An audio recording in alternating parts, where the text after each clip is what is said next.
Friction.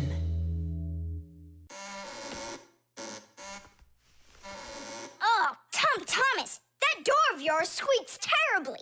Yeah, and it's not easy to open either. Well, that's because the hinges are rubbing. That's why your door is not working right. How can I fix it? Just reduce the amount of friction. How? With some oil on the hinges. I can do it for you because I've got a pack-a-mat. All right. Simka, can I help you? Sure you can. Wear the pack-a-mat, all right? Friction is the force that tries to stop something from sliding or rubbing smoothly against something else. Rubbing can make things wear out quickly if there's a lot of friction. If you want less friction, you need to put something on the parts that rub against each other, like oil. There are special kinds of grease used to keep clocks and wheels turning smoothly. And for skis, a special kind of wax can be used to make them go even faster. That's it. Now the top hinge. It's all done. Go ahead and check how it's working. It's not squeaking. I told ya. You guys are the best. I gotta go. Go where? I'm gonna go sledding. Maybe you'll take me with you? Sorry, Nolik. You don't have a sled to ride on. I'll see you later. Simka, should I grease the saucer? What for? It'll slide down the hill just the way it is. Ah, okay then. Wait here for me, Nolik. I'll be back real soon with a surprise for you. Yeah, oil slippery. I know what I'll do.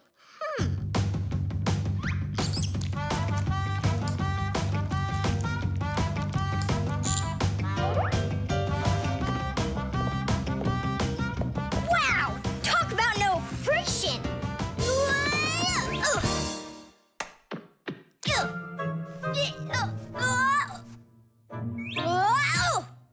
Hey, anyone? Help! Help! Simka! Nolik, are you all right? Just stay where you are. I'll be right there.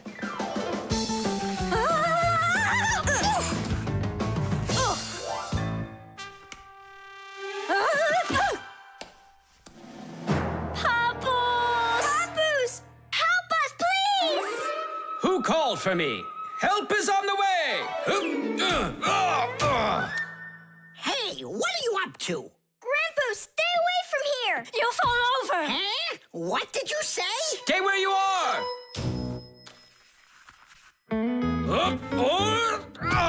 What happened here?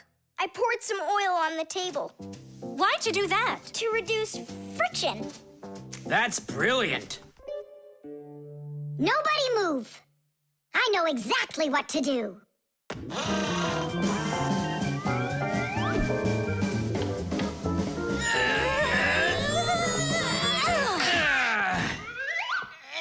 And what was the problem you had with the friction? I want to see all of this oil gone in 5 minutes. Engineers are in a constant battle with the force of friction. They want less friction so that cars will run faster and their parts will wear out less quickly. But just imagine what the world would be like if all of a sudden there was simply no friction at all. Everything would start slipping out of our hands and falling off the table. Knots would untie themselves, and that's not the half of it. Cars wouldn't be able to run without friction either. Wheels would spin around and around in one place, unable to grab onto the road. We wouldn't even be able to walk. Because when we walk, we move forward by pushing off the ground with our feet. And how can we do that without friction? We can't. So now I think you can see why it's not so bad to have a little bit of friction in our lives. Whew! We cleaned it. But it's still so stinky. Nolik, I completely forgot. I promised you a surprise. Look! What is it? I made you your very own saucer for sledding. Oh, that's great! Only, what good is this thing without snow? Nolik, hey! Look what I've got for you. Snow? Yeah. Is it real snow? Really? Yep. Now you've got your very own hill to sled on. This is great! What an awesome awesome surprise! And you don't need oil to make it go quickly. Yeehaw! The camera.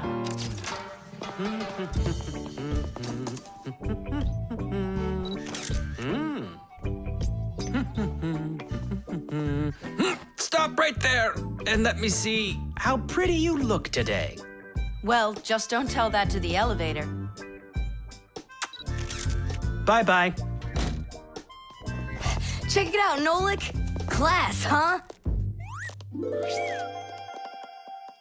not gonna get in trouble for doing that? No.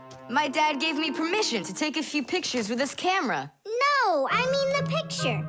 You're sure that your mom and dad will like that you took it without asking for permission? But look, what a good picture. You know what, Tom Thomas? You're like a regular paparazzi or something. Paparazzi? They're the ones that take one photo and get millions, aren't they? You're right. And don't care about anyone except their photo paparazzis. Did you ever wonder how a photo camera works? Let's say you want to take a picture of nature. The light that's outside goes into the camera's lens. That's the glass eye on the front of the camera. The lens takes the light from the scene outside the camera and turns it into a tiny picture that's inside the camera. Then the picture is recorded onto a special electronic sensor called a matrix that's sensitive to light. Click, and there's your photo. What a great idea. Now I know. I'm going to be a paparazzi. Hey, what about your promise? What promise? To never take a picture of us. We're a secret. Stop. Hey, relax. I'll delete them all later. Tom Thomas, stop this right now. I won't until I get a photo of you. Nolik, let's run. You can't run from me.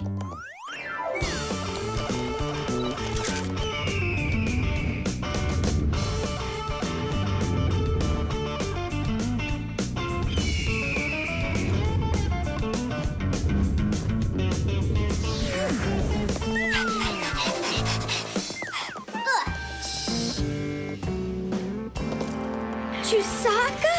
Aha! I've gotcha! The story of the century! The monster and its prey!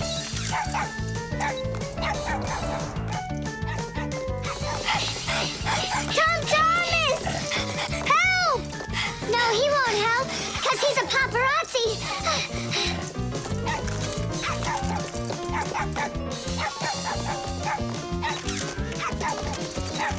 Yes! I got it! That's my best photo yet! What's all this noise about? Awesome shot! The first cameras were invented almost 200 years ago, but they worked very slowly. If you wanted to have your portrait taken, you'd have to sit still for a whole hour. After film was invented, cameras got much faster, and it became possible to take about 10 pictures a minute. On a piece of film, everything appears to be backwards. Black parts of the picture are white, and the white is black. It doesn't look normal until the picture is transferred from the film to a piece of photographic paper. Now people shoot pictures with digital cameras that work without any film at all. You can look at what you shot instantly on a screen to see if you like it. And if you don't like it, you can try shooting another one. And today, you don't even need a separate camera to take pictures. Almost every mobile phone has one.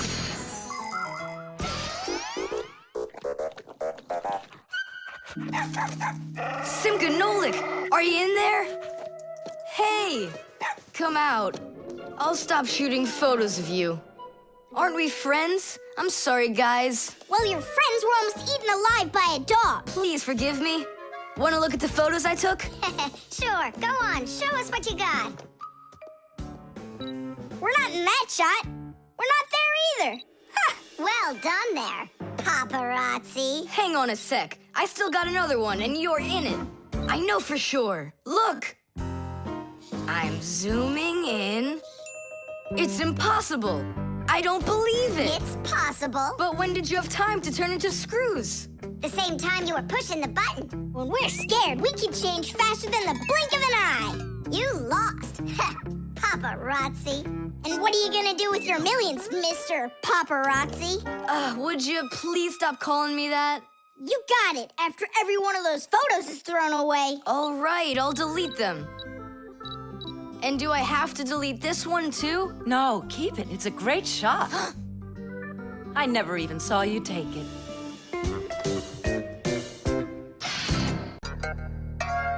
The Pack-A-Mat. Simka, can I have the Pack-A-Mat? I'd like to practice with it a little before the exam. Take it!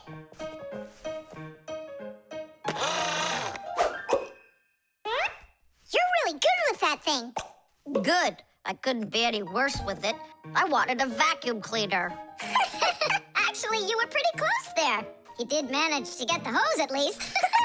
This is not at all funny. In order to get a tool out of a Pac-Man, a Fixie must not only press the button on his chest, but he must also clearly picture exactly the tool he needs. By the time they are adults, this is easy for Fixies to do. But while they're children, they must study hard to master this important skill. As Fixies learn about new tools, they take exams to prove they know how they work. And if they pass an exam, the new tool is added to their Pack-A-Mats. And there's no end to what you can find inside. Screwdrivers, hammers, ladders, vacuums, and even soldering irons. But many of the tools that Fixies use look quite different from the ones that humans have. And the reason for this is very simple. It's because Fixies have to fix appliances that are much bigger than they are. I just wish I knew which tool was gonna be on that exam. I got it! You just stay right here. Grandpoos! What? On the exam, which tool are you gonna ask about? It's a secret. It's too bad. But I'm sure you can keep a secret, right? Of course. Then I'll tell you. Today's exam is on pliers, you see? You won't tell anyone, will you? Not a chance. I'll never pass it. You will. He's gonna ask about pliers. Huh? How could you know that? It's a secret. Okay, Digit. See if you can get the pliers out of there. A pair of pliers is a great tool indeed. To grab and turn things, it's the tool that you need. Just be careful how you use them, or your fingers, you could bruise them. Pliers are a great tool indeed. Just be careful how you use them, or your fingers, you could bruise them. Pliers are a great tool indeed. Good going. You got it. Thanks a lot, Nolik. It's not really me you should be thanking.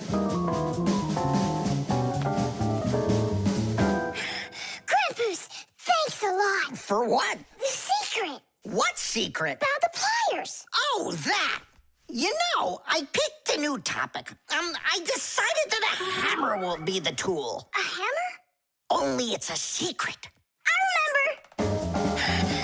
The topic got changed. It's a hammer. You sure about that? Totally. All right. I'll try to do it. A hammer is a great tool indeed. To pound in nails, it is the tool that you need. Just be careful how you use it, or your finger, you could bruise it. A hammer is a great tool indeed.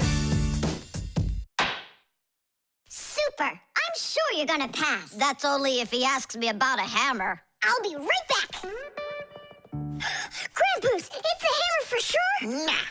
A hammer would be way too easy for those kids. So now it is a drill. A drill? But only... It's a secret! Now I know. There's no doubt about it at all. It's a drill. A drill is such a great tool indeed. To drill a hole, it is the tool that you need. Just be careful how you use it, or your finger, you could lose it. A drill is such a great tool indeed. And if it's not a drill, right. Hammers, wrenches, drills, screwdrivers, vices, mallets, saws, and pliers. All of these are super duper great great tools, yes indeed. That's all. That's enough of this. I'll just go and take the exam. Yeah.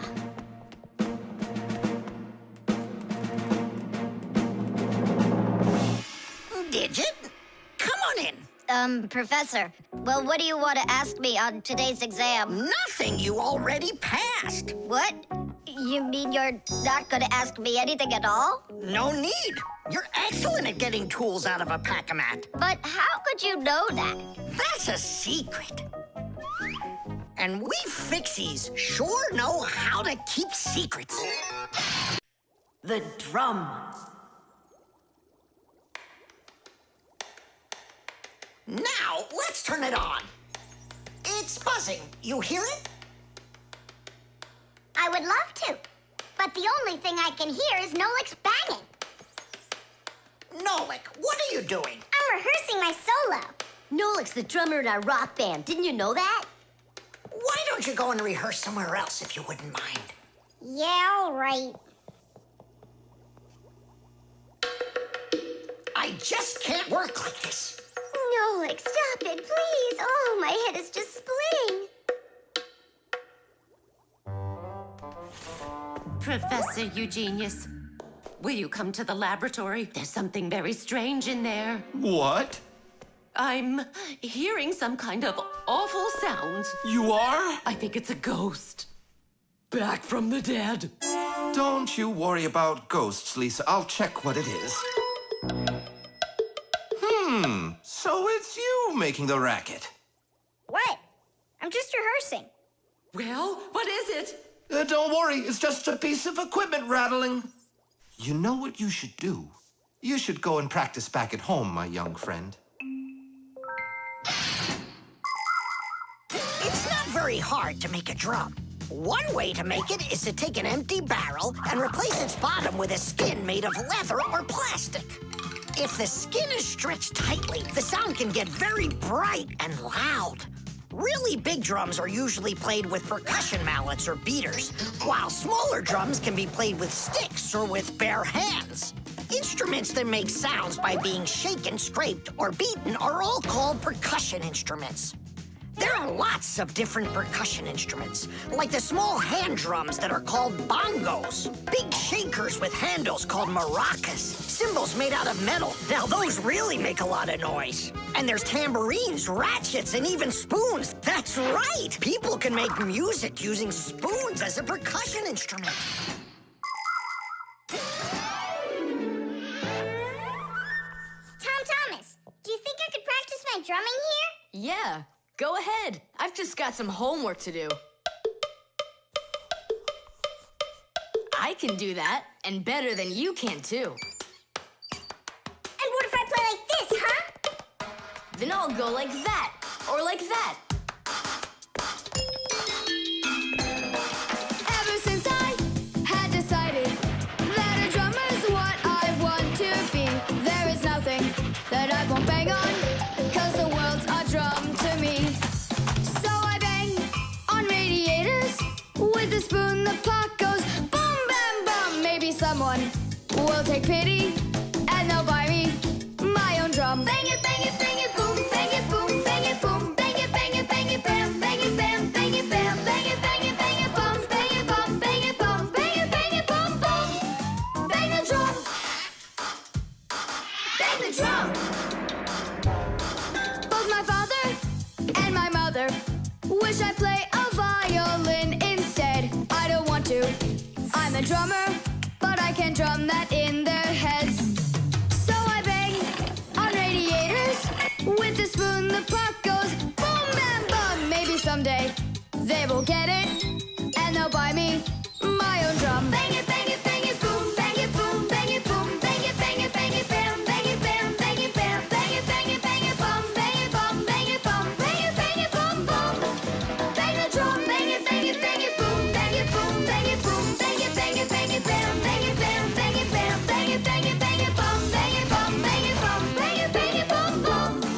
Bang the drum. Tom Thomas, let's take a break. But I'm not done. Keep going, Nolik. This is fun. Maybe it's fun for you. Bang the drum. Stop, that's enough. Bang the drum. And now, let's turn it off. Can you hear that? It stopped buzzing. It did. Hey, everybody, it's Nolik. Yo, what's up? So, our noisy ghost is back. I thought you were practicing at home now. Tom Thomas is drumming there. I had to run away. Well, our excursion is over. And now I would just be so happy to listen to your rock group. Hooray! Bang the drum! Bang the drum! Come on, not so loud! Bang the drum! Did you say something? Bang the drum! I beg you, not that loud, please! The chain reaction. Tom Thomas, what you doing? Nolik, leave me alone. No, really. What is that? Quit distracting me, will you?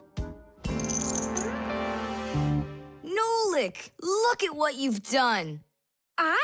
It's all because you wouldn't quit it. Wouldn't quit what? I was struggling with that thing for half an hour and you ruined it. Ugh.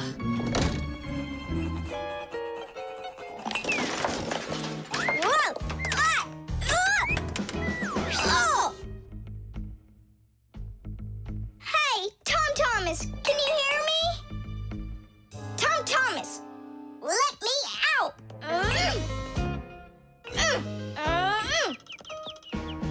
Nolik, is that you banging? Yeah. And how did you end up in there? None of your business. Why are you so rude to me? 'Cause I feel like it. Oh, yeah? Enjoy sitting there. Well, who needs you? Goodbye.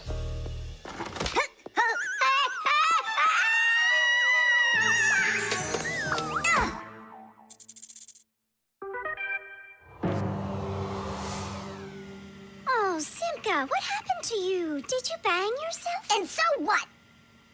Does it hurt? Leave me alone, Tula. You always have to be fussing over everybody. Come on, why are you so angry, huh? Nolik was rude to me. That means you have to be rude to me?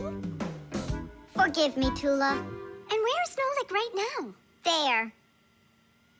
Let's go see him. Nolik, it's Tula. Are you all right? I'm fine. Why were you so rude with your sister? 'Cause Tom Thomas was rude with me. I get it. It's a chain reaction. A what? Setting a log on fire isn't easy. But it's easy to light a match. Use the match to light kindling, the kindling to light a twig, and the twig to light the log. Have you ever seen a fire grow? It's an example of a typical chain reaction. So be extra careful with fire, because just one match or little piece of smoldering coal can lead to a huge disaster. Yes, they can make a whole forest burst into flame and burn down to the ground. And all because of a simple chain reaction. I don't get you. What chain reaction? What do you mean, Nolik? Tom Thomas was rude to you, then you were rude to Simka, then Simka was rude with me. So there it is, a chain reaction. Yeah, and the rudeness was like a little spark. It just spread and spread and spread like a forest fire. Will you forgive me, Simka? Yeah, all right. I've got an idea. Why don't we try starting our very own chain reaction the other way around? What do you mean? Well, instead of spreading angry and rude feelings, we could spread happiness. But how? It's simple. All we need to do is smile and say nice things to each other.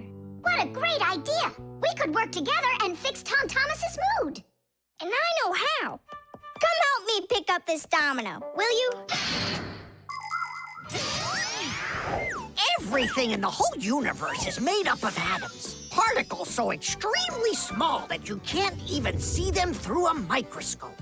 But when a tiny atom splits, it makes a tiny explosion.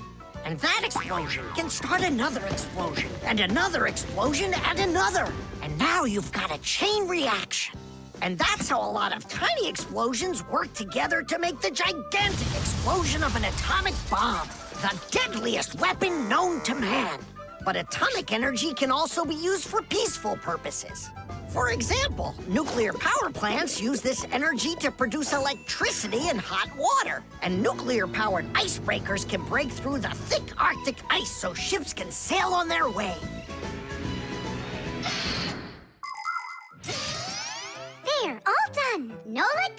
bring him in. And now we're gonna teach Tom Thomas how a chain reaction can work to make you feel really good. He's coming. On your marks, now. What's going on? No, really? Tom Thomas, watch this.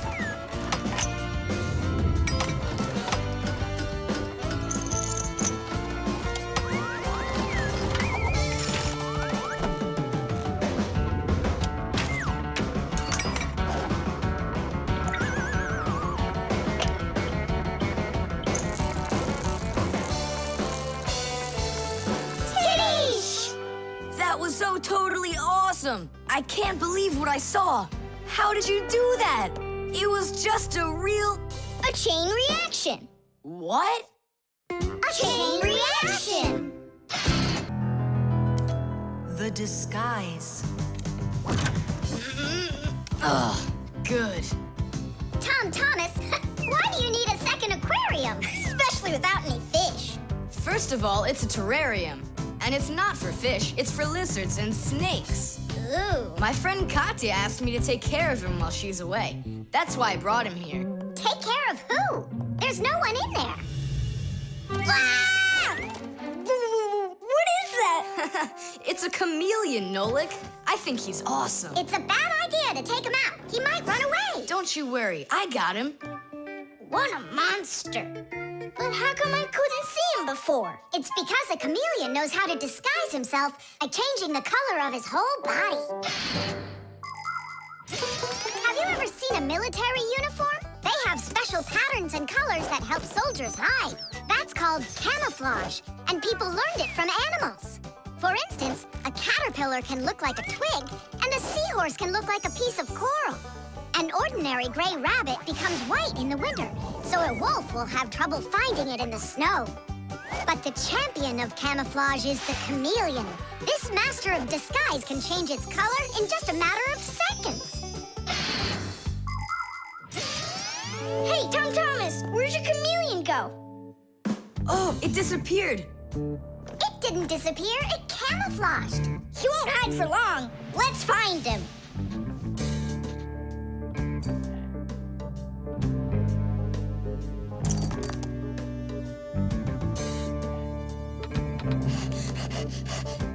Chusaka, have you seen the chameleon?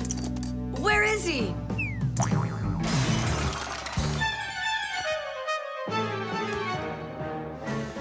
Do you see him?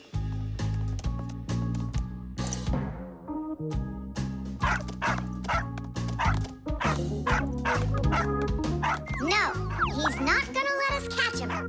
We're gonna have to trick him into coming to us. Uh-huh. We can set a trap with something that he likes. What do they like, I wonder? What else? They're food. And what do chameleons eat? Well, like flies or caterpillars, roaches. Where's the fly gonna come from? Well, what if... What? Oh, Simka, just you wait. I'm gonna get you. Hey, we've gotta help Katya. You don't see the caterpillar complaining. Quiet. Nolik, you start buzzing. Buzzing? Yeah, like a fly. Yeah, and flap your wings, too.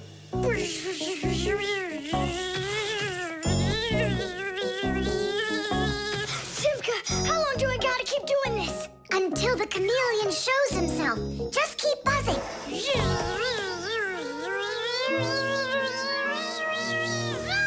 Tom Thomas, there he is. Grab him.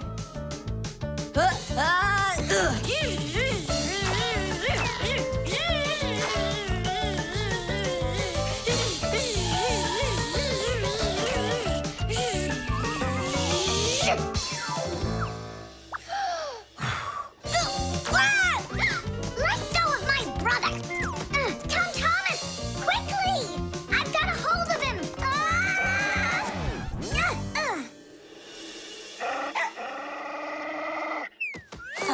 Yep, I gotcha.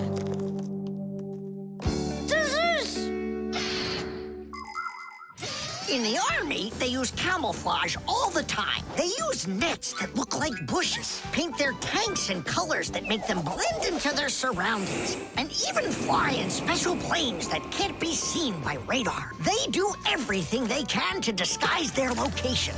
But it's not just the army that uses disguises. Photographers camouflage themselves to take pictures of wild animals. People use makeup to camouflage their blemishes. And artists, they disguise old walls with bright, happy pictures. And people just love to put on masquerade parties where they disguise themselves in costumes and masks. And of course, Fixies have their own great disguise. Remember? Well, what is it? Now he won't run away. So, Mr. Master of Disguise, what are you gonna say now? If only I could disguise myself that well. Nolik, what are you talking about? You know how to disguise yourself 100 times better than him. You're right. Hey, Chameleon, look and learn. Here's a real disguise.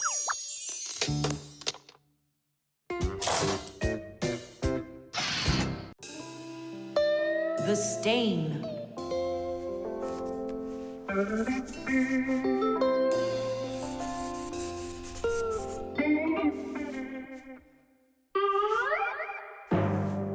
Thomas, what's going on? If you really want to watch TV, then you gotta turn it on first. I'm not watching it, I'm looking at my reflection. I'm working on a self-portrait. And which shelf will you be painting in your shelf portrait? It's not a shelf portrait, it's called a self-portrait. It's when an artist draws or paints a picture of himself. Of himself? Ha! You think you've got muscles like this superhero I see here on this paper? How can I see exactly what my muscles look like? And anyway, let the artist do his work. Thomas, your shirt! There's a spot! Oh no! Wipe it off, quickly! It's even worse, so now what? What we really need is Marcia. Ordinary dirt can be cleaned off with a brush or washed off with water. But there are stains that are not that easy to get rid of. Stains from fruit need to be soaked in hot water first. Blood stains, on the other hand, should never be washed in hot water. You can clean stains from paint or rust as well. Only for those, you'll need to use a special stain remover. But stain removers should only be used with the help of a parent or other adult that knows how to use them safely. Hey, I know a great way to do it. What do you use to get rid of pencil marks? An eraser. Only this shirt isn't paper. And so what? Let's try it. What's the harm? Now I've got 3 colors to get off. New idea. We should paint over it with this correction pen. With whiteout? Yeah! That was a bad idea. Now I got it. You have to use some water.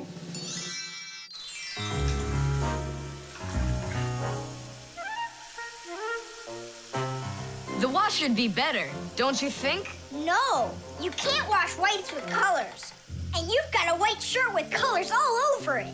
Then how about if we try some more water? How much more can you use?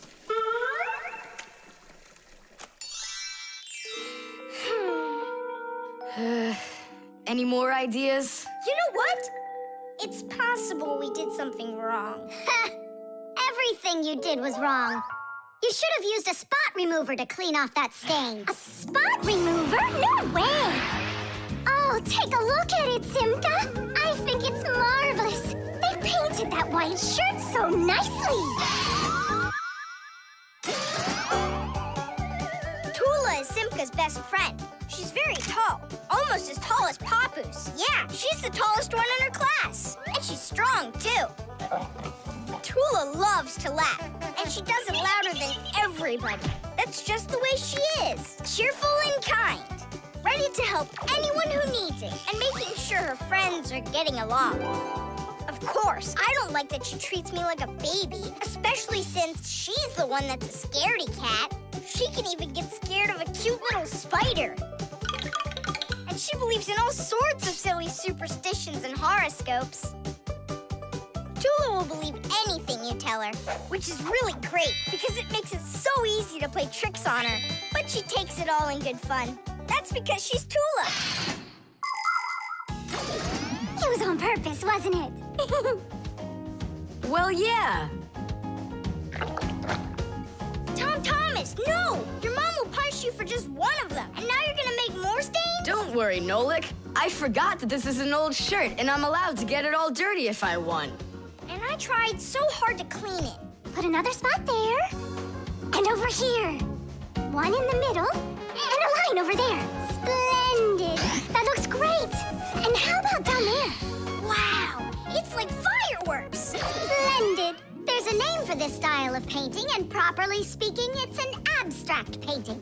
They have lots of lines and spots, and everyone sees whatever they want in them. Yeah, look! A golden ball by the river! And there's Tom Thomas with an F on his report card. Tom Thomas, what did you do to your room? And your shirt? You know what they call it? It's, abstract art. There's something good in it.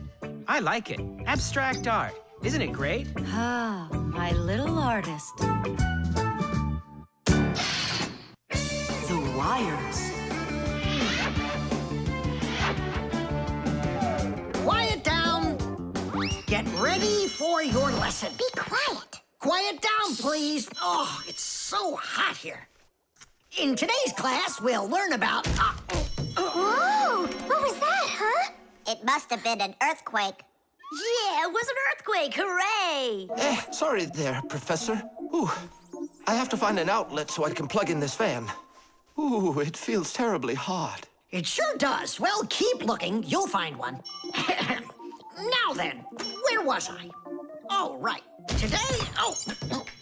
No, it's impossible. In this whole laboratory, there isn't one free outlet. Look at this. Just pull out one of these wires and then you'll have a free outlet. I can't. I fear I could pull out a plug for something important. Volt himself would get all tangled up in these wires. Whew. Don't worry about it, Professor Eugenius. We'll find a free outlet for you. That's right, my colleague. A cup of tea will do you good, so just go relax. Thank you, my colleague. And as always, I'm eternally grateful. Fixies have opened schools for their children in all sorts of different places, like factories, stores, and warehouses. Anywhere where there's lots of machines and appliances and places to hide from humans. And this is where we hold our school, right here inside the laboratory of Professor Eugenius. It's a fantastic place for me to hold class. Every day, new devices, materials, toys, and even food are brought here for examination. And there are lots of scientific devices and tools to study here as well. But most importantly, we never need to hide from the head of the laboratory. Because my colleague, Professor Eugenius, is someone I'm proud to call a friend. He loves Fixies, helps us anytime we need, and will never let our secret out. What should we do first? We have to start out with pulling apart these wires. That'll take a second. Over here! No, here! Nolik, come help! Let's do this. Come on, just one more time. Stop it! I can't get out! Loosen the wires! We need to pull out this one! Stop this nonsense, will ya?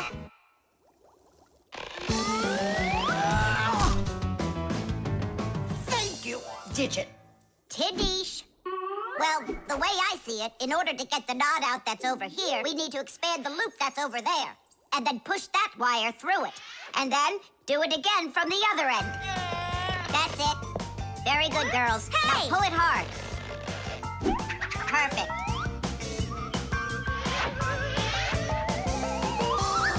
Hey, check it out. This green wire up here isn't plugged into anything.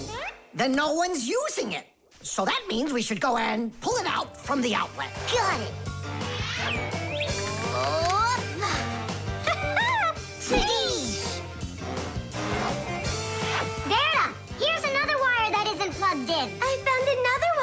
one's using...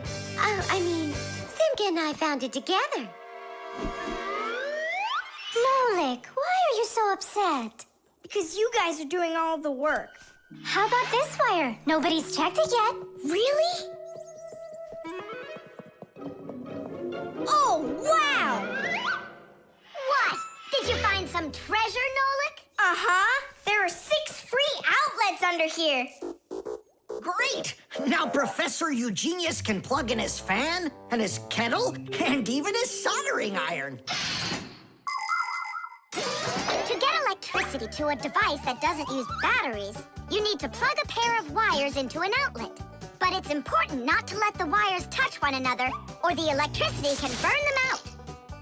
That's why wires are covered in plastic or rubber, so the electricity won't pass from one wire to the other, or to us when we touch them. So always be very careful with wires. And never, ever touch a bare wire. You could get killed by the electric shock.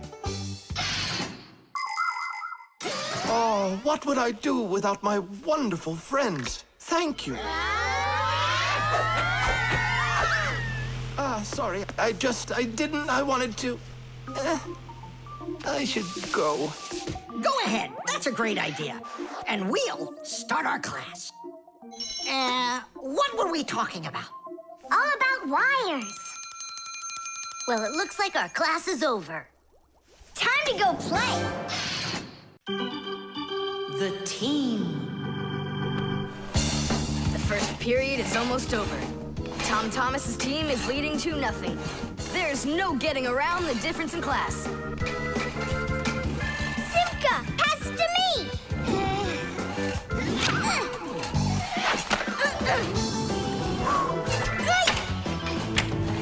Simka, over here.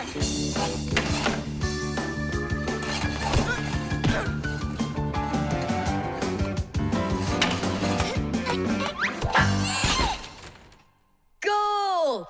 3-0. And that's the end of the period. Time for the teams to take a break.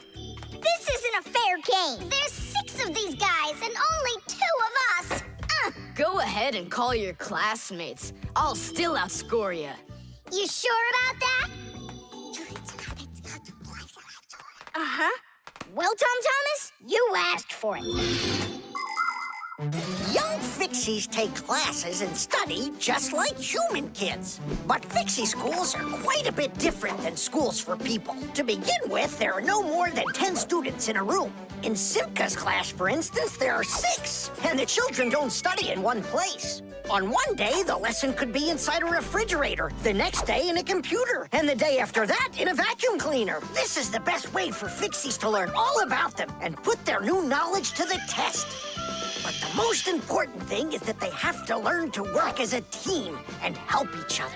Stronger Fixies helping weaker ones, and older Fixies helping younger ones. This is a must for Fixies, because appliances are so very big that if we didn't work as a team, we little Fixies could never get by. As the second period is about to begin, our full team comes to the ice. Huh? Introducing the engine of our class, Fire! My motor's roaring. And now the brains of our class, Digit! Okay, what's the score? Now here is the spirit of our class, Tula! Could I be our goalie? And here she is, the face of our class, Verda! And oh, what a cute one. So you want to quit, Tom Thomas? I'm not afraid of you.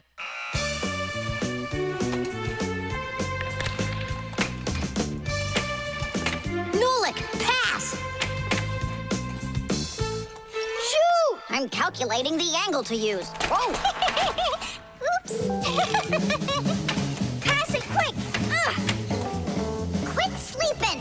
If you're gonna scream at me, I'm not going to play at all. Wow, that's some team you got there.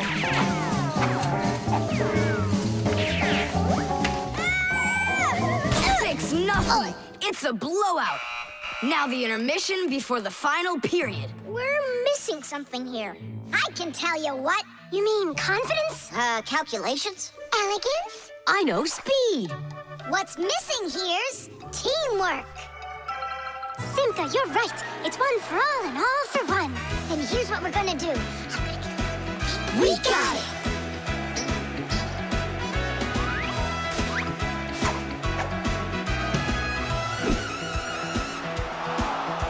Attack and check, don't lose control. A line change on the fly. The puck is zooming towards the goal to score and break the tie. It's one for all and all for one. Great teamwork is a must. Let's go and show 'em how it's done. This game was made for us. Hockey's our game. Hockey, hockey's our game. Hockey, hockey's our game. Hockey, hockey's our game. Hockey's our game. Hockey, hockey's our game. Hockey, hockey's our game. Hockey, hockey's our game. Hockey's our game. Hockey, hockey's our game. Tell me again, what's the name of our game? Hockey. I can't hear you. Hockey. Oh, hockey's our game. Hockey. Hockey's our game. Hockey. Hockey's our game. Hockey. Hockey's our game. Hockey. I love that hockey. Hooray! We won, Tom Thomas. What do you say now? How did I get creamed like that? 'Cause you're by yourself here, and we are a team! Team! The doorbell. Nolik! Nolik! What are you doing here? Just whistling a tune. Are you gonna whistle that tune the whole time Tom Thomas is away? He just left with his parents for a week, and we've got guests coming, remember? What guests? I invited everybody. The class? Yes, class.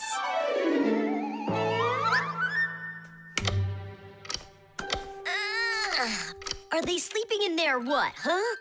First they invite us, and now they don't want to let us in? I'll share the present with you then. Fire. Maybe you'll get it to work now. When they get here, they'll ring the bell.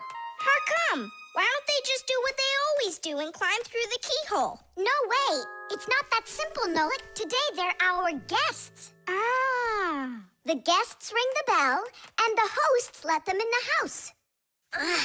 It doesn't ring. You think the doorbell's broken? I say we go fix it. Before we fix anything, we need to know what went wrong with it. First we'll fix it, and then we'll know what it was. Back in the olden days, people would hang a bell over their doors with a string, and guests would tug on it to make it ring. Today, doorbells are electric, and they make all sorts of different sounds. Some buzz, some ring, and some even chirp like birds. The sound comes from a box inside the house called a chime. To make the chime ring, you push a button that's located outside. The button works just like a light switch, but instead of turning on light, it turns on sound. Verda, will you join me? Whoop! I gotta think about this. Yeah.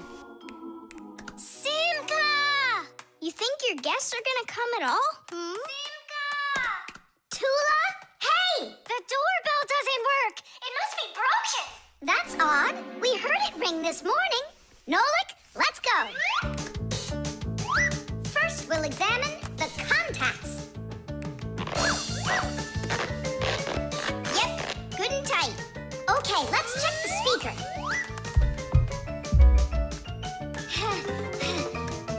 The speaker's fine. Maybe the electronics are the problem. And what if we disconnect these wires and switch them? What'll that do? We'll know soon enough.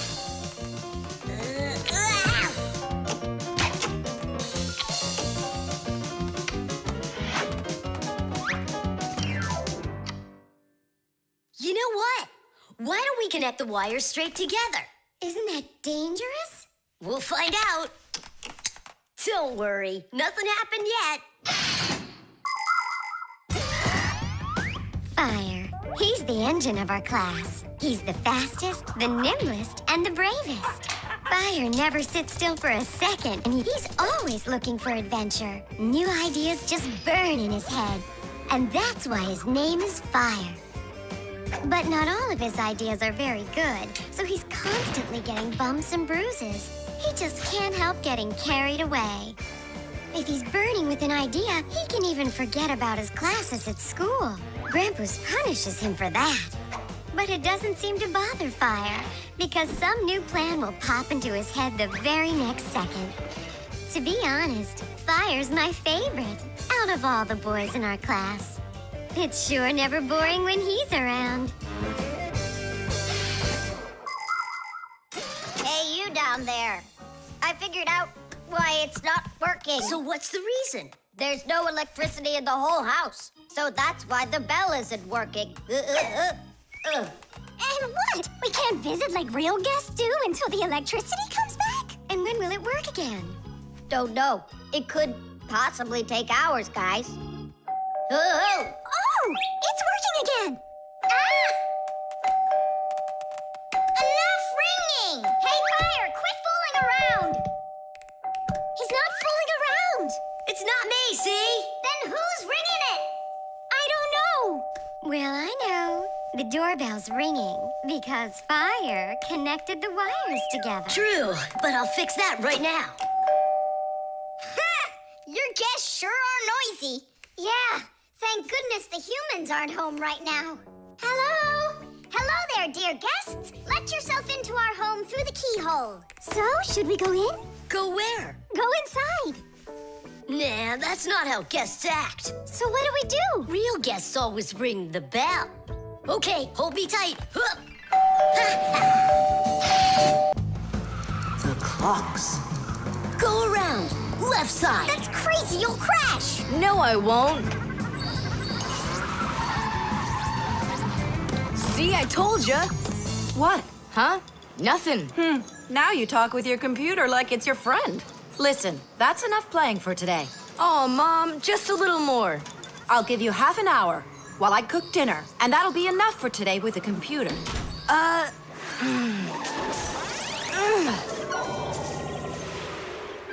This stinks. I'll never get through all of these levels in half an hour. No way. Hey, but what if we could stretch out the half hour? How? We could take the hands on the clock and move them back a little. Mom will catch us. Fine, then let's slow down the speed of the clocks. Yeah, But how?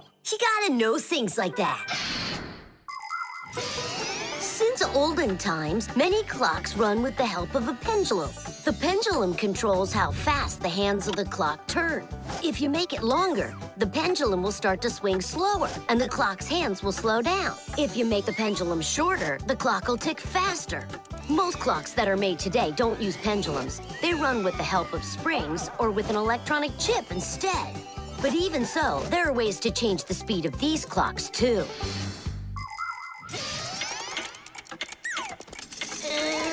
Push it! Wow, you did it! It's amazing how much slower it is. That'll give you lots of time to play. But now you gotta slow down the clocks in the kitchen. Yeah, and every other clock you got.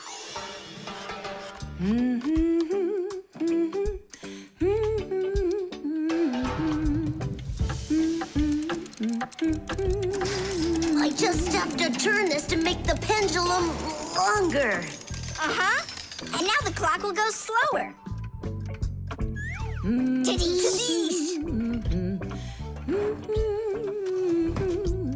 Fire! Now that clock over there. Let's go do it. That's it! We slowed down every clock, and your mom didn't see a thing. That's great. Yeah. Wow, Tom Thomas, you're cool!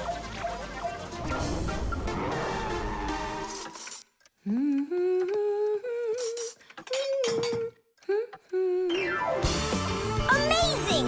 He got another one. Awesome. You're unbelievable. Way to go. Huh. That's strange. Hooray! Incredible.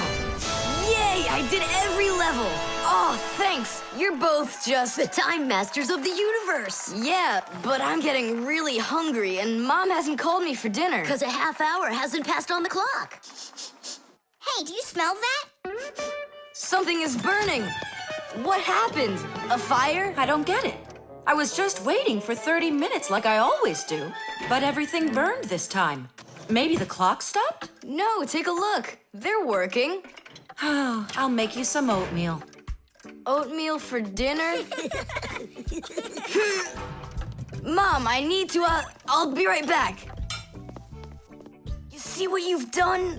Time masters of the universe? You gotta go speed those clocks back up. Okay. We'll speed them up. They'll be caught up in no time. Humans have come up with lots of different ways to measure time. For example, if you stand a stick in the ground, you can measure the time of day by watching where its shadow falls. That's a very simple clock called a sundial. Another simple and ancient clock is a water clock. It keeps track of time by measuring how much water has poured out of it. And if the clock uses sand instead of water, it's called an hourglass. But humans weren't able to accurately keep track of the time until they invented mechanical clocks. They come in all sorts of sizes, from grandfather clocks to watches worn around the wrist. Today, we also have easy-to-read and accurate electronic watches and clocks. But the most accurate clock of them all is the atomic clock. It tells the entire world the exact time.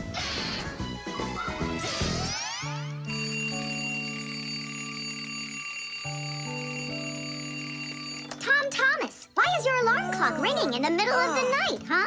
Really? Is it still night out? Look, Thomas. But the clock says that it's morning. Interesting. Yesterday, Fire and I sped up all the clocks, so that's the reason the alarm went off. Sped them up? Are you crazy? Thomas asked us. So what do we have to do now? Don't you know? Get to school, it's time. I'm joking. Go back to sleep. Don't worry, I'll get all the clocks working right again. Can I go and fix them with you? Ha! Fix them? You boys are the ones that always make the problems. The barcode. And so, what do we do if we happen to see humans? Hide from them, right? And what if you've got nowhere to hide? Then we turn ourselves into screws. That's correct. Where could it be? Where on earth could I have put it? Oh, I'm such a scatterbrain. Ah, it's Professor Eugenius. There's no need to hide from him. He's our friend. Where has it gone? Did you lose something again, Professor? Yeah, how did you guess? It's just awful. Yesterday I started testing a new iron, and today, it's totally disappeared into thin air. Where could you have put that thing? I've got it down to 2 places. It could be in the warehouse or not in the warehouse. Yeah, that information will help us find it. Or not help us find it. Class, follow me to the warehouse.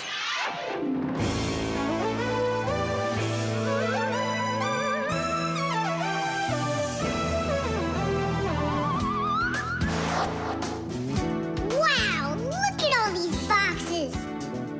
If we have to look inside each one of them, it'll take us 2 days. Maybe we'll get lucky. Let's look in this one. No, inside there is a fan.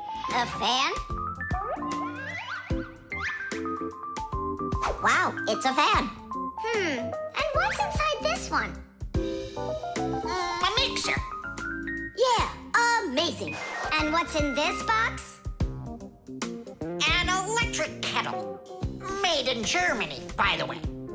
He's right. There is a kettle in there. Professor, is this some trick? I don't get it. Grandpus, how do you do it? It's gotta be magic. What else? Here's how I think he's doing it. I think the professor has glasses made to see through the boxes. Of course not. I only know how to read the barcode that you can see on each of those boxes. Oh, that. Exactly. If you look at the printing on packages and boxes, you will often find a symbol with a lot of black lines and numbers. These symbols are called barcodes. Each barcode has all sorts of information. What the item is, what country it came from, and even in which factory it was made. With the help of a special reading device, a scanner, it's possible to read all the information the barcode holds. It really is an excellent system for stores to know what they've got. You don't even need a scanner to do it? I can figure out barcodes without one. I'll teach you if you want. Class. Let's see. We're looking for a box with an iron. There. Well, bring in the professor. Today, on almost everything that is sold, there is some kind of mark. For instance, this kind of mark is called a barcode. And this one, a QR code. These marks help us find out a lot of information. Suppose you walk by a building and see a QR code on it. Just point the camera on your mobile phone at it, and information about who built it and when it was built will appear on the screen. Isn't that great? It's a shame not every phone can do this yet. And that's not all. There are also marks that work without pictures. There are electronic chips that can hold information. These chips can be put inside of ID cards or travel passes, and all you need to do is press the card near a reader so it can check if you're allowed to go on through. You just made my day. You found it so quickly. What would I do without you? Huh? Is something wrong? This is not an iron. Whose sandwich is that? Mine. Yesterday I wanted to put it into the fridge, only I guess I put it into my... I just get distracted so easily. Look, we need to think this through logically. If you went and placed your sandwich into the box where the iron should have gone, then you must have put your iron in the refrigerator. Oh, here you are. Here you are, my new iron. Oh, I looked everywhere for you. Thank you, my friends, once again. There's no need to thank us at all. You're always there when we need help. You've even let us open our own school here in your laboratory. And we don't have to hide ourselves. Yeah, that's because you're so kind and you love Fixies. Modeling clay.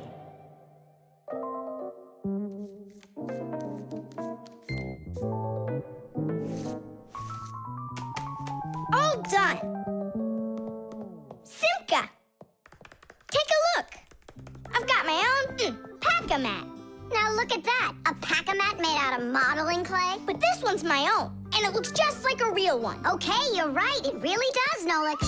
Simka, Nolik, what's up? Hi there, Fire. Want to play some tag with me? I really wish I could play tag, but unlike you, I've got tons of work. Yeah, like what? Well, a bathroom hook fell down. Tom Thomas broke the lamp on his desk. The aquarium has a tube that's leaking. So go and play. I have to get a pack-a-mat. Oh. I wish I could play tag. Hold on. Nolik, you've got a pack-a-mat. Uh-huh. Although I gotta say, it looks a little strange. That's because it's... Let's fix everything before Simka with your pack-a-mat and my Fixie board. This'll be great.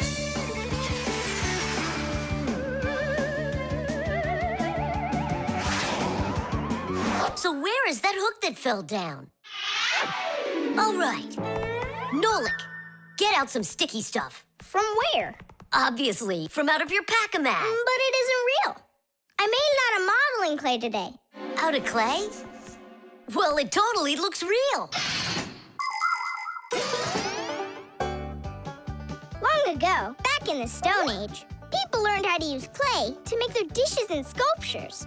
But the modeling clay that we use nowadays was only invented about 100 years ago. Actually, modeling clay is just plain old clay with some ingredients added so it won't dry out. And dyes are mixed in to make all the different colors. There is just no end to all of the fun things you can make out of modeling clay. I got an idea. Go on, turn around. What are you doing? Grabbing glue out of your pack-a-mat. All right, get up here. Will it stick? Yeah, of course it Will. Let's go and fix the lamp.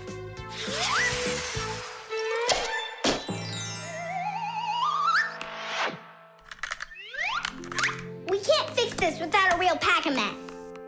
Yours will work just fine.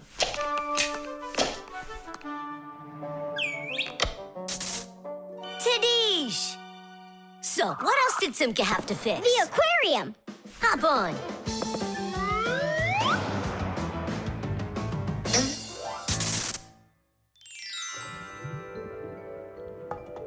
Well, where's that leaky tube? Here, it's leaking at the joint.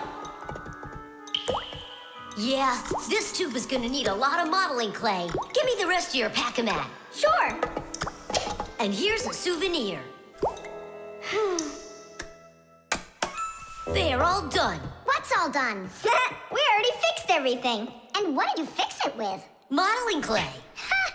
Modeling clay isn't gonna hold anything. Well, I say it will. Wanna bet?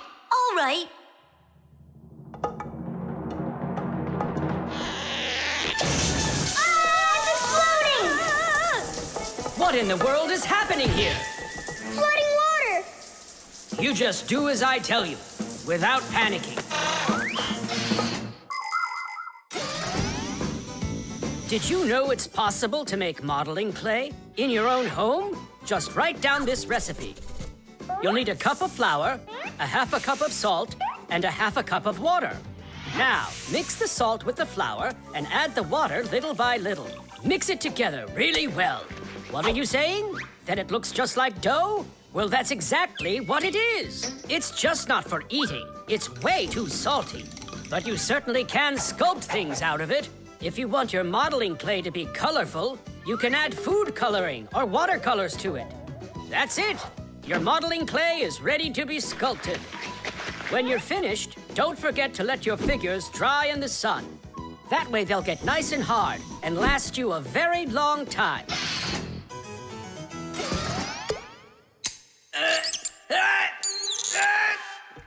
Phew.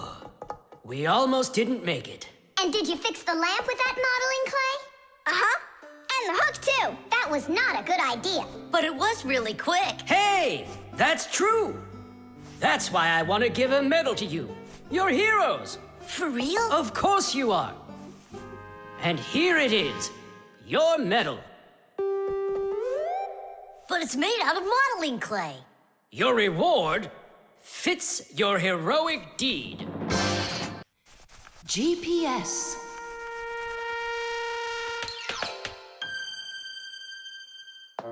And 3, 4. Stop. Who goes next? I'm next. 5. 1, 2, 3. 3. And... Wait, I gotta choose a route. Should I go here or there? choose already. Nolik, what are you doing over there? Nothing at all. Just waiting at my place. Good. And don't get off it. Wellfire? What was that? The alarm on my Fixie tab. Oh, our lesson's about to start. Hurry! What about the game? Later!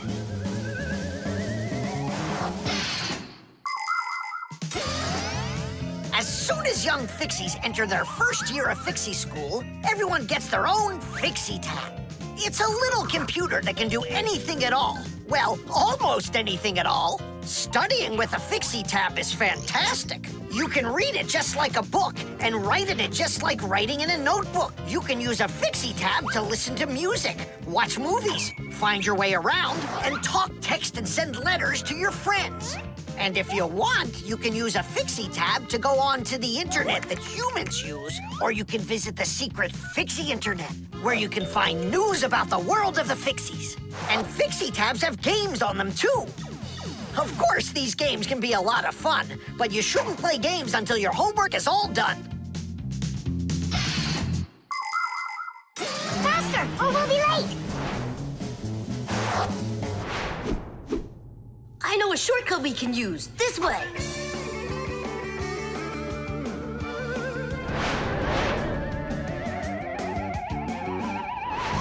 Now which way do we go? I need to remember the route. I think it's this way. Or it could be that way. Well, which is it, this or that? I have no clue. Uh-huh. So what's our plan? We'll go back and start again. We flew in from there, right? No, I think it was there. That's not how we flew in. It was there. I think we're lost in here. Uh-oh. Nolik, stop the panicking. I only went uh-oh. I'm not panicking yet. It's your fault, Fire. I know a shortcut. Go this way. How are we gonna get out of here? How do I know? All I know is that we're late for our lesson. Thanks to someone. It wasn't on purpose, I swear. Now Grandpa's will punish us. What's going on? Well, I think I found a way to get out. Which way? Right here. I forgot that inside of my Fixie tab is a GPS navigator. Class. What's a navigator? A GPS navigator is an interactive electronic map that can help you find your way around. The navigator can figure out where you are by using signals that are sent to it from satellites. All you have to do is type the address of the place you want to go into it, and the GPS can figure out a route to get you there. And then it helps you as you go by telling you where and when you need to turn, so you can easily get to your destination. Let's see. Right now, we're here. And where do we need to go? You know where, to school. But where is that? Are you joking? In the laboratory of Professor Eugenius. Can you be quiet? Where do you want to go? The laboratory of Professor Eugenius. Please wait while I chart out the route. Ha! It did it! The navigator says to go there. Hey, what are you doing over there? Come on!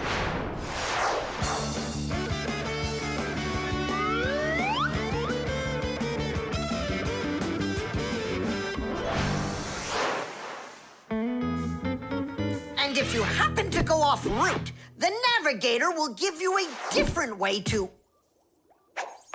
Well, you finally made it. Unfortunately, you missed an important lesson today. We got lost. Forgive us. In case you're wondering, we were studying navigators. And you know what? We just used a navigator to get here. Yeah, it showed us the way we had to go. Well, that's certainly quite lucky for you, because now you don't get an F. But from now on, kids, you have to get here on time. I promise you that. 'Cause now we know where to get our shortcuts from. The prosthesis. Simka, over here. Take a look at what I found. It's a bear. Ooh. What bear did you find, Nolik? You know, it's the one Tom Thomas told us about. He was his best friend in the whole wide world. Until he became friends with you and me.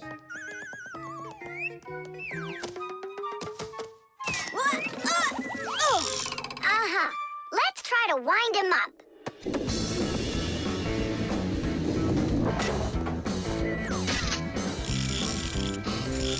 Come on, come on, come on. There you go.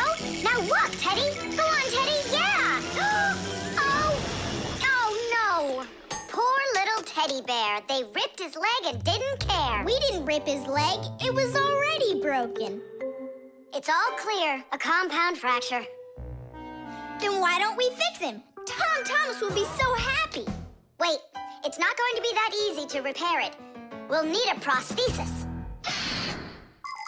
The human body is built around a frame of bones and joints. And if you break one of the bones, it'll usually heal by itself. The broken bone will grow back together, and you'll be back to normal. But sometimes bones or joints can break so badly that it's impossible for them to heal. When this happens, they have to be replaced with an artificial part called a prosthesis. A prosthesis can replace more than a bone or a joint. It can be made to replace a whole arm or a leg.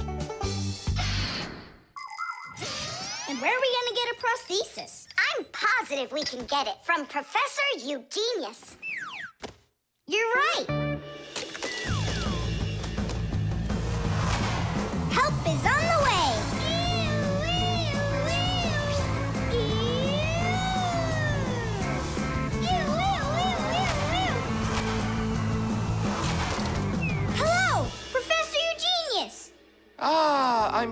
to see you, dear children. How do you do? Hi there. Professor Eugenius, can you make a prosthesis? What, have you broken something? No, not us. It was the bear. He broke his leg. What bear? The teddy bear that used to be Tom Thomas's friend. Ah, now I see. Today, with the help of modern prosthetics, more is being replaced than just arms and legs. For example, if you lose a tooth, it can be replaced with an artificial one.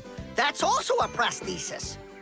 And there are times when a person starts losing their vision because the lens in their eye gets foggy and can't focus. For this, there's another kind of prosthesis, a new clear artificial lens. A prosthesis can also be used to help people with poor hearing. A tiny device can be put inside of somebody's ear so they can hear what's going on.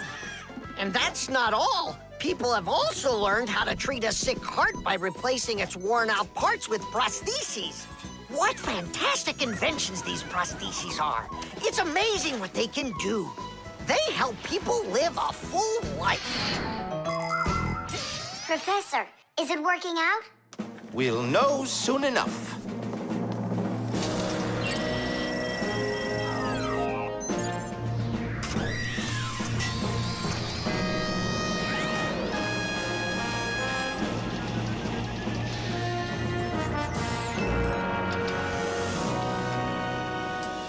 Done. Here you go. Thanks so much for your help, Professor Eugenius. Not at all. Take care, kids. In gadgets and devices, our work will never end. Appliances are fickle, they need a loyal friend. At morning, noon, and midnight of every single day. When there is an emergency, you know we're on our way. 1, 2, 3. Inside we'll be all day and night. We fix things right. Well, now this old friend of Tom Thomas's will be just like new, Nolik. Simka, if Tom Thomas makes friends with the bear, then what? Will he stop being friends with us? Hi, everybody. Hi there. Oh, my teddy bear. You found him for me. And you fixed him. Ah, thanks a lot.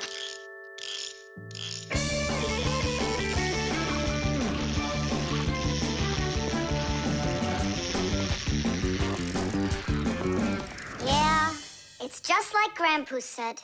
A friend that's old is better than two that are new. Who's new and who's old? Well, the bear is old. And we're new. Nolik, it's not true. You're the Fixies, guys. You're my very, very best friends in the whole wide world. Teesh!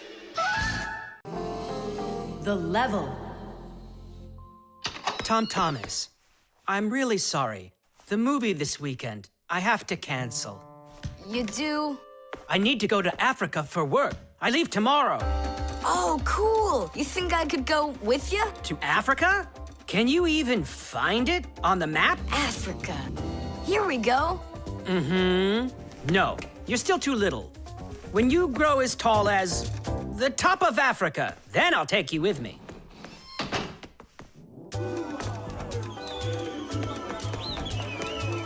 Here, there, Tom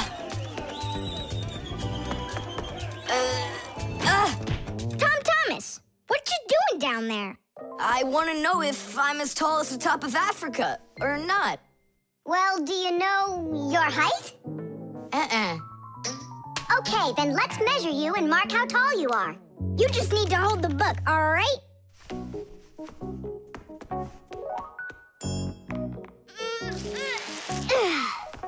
Simka, how do we measure what's higher? The top of Africa or this line over here?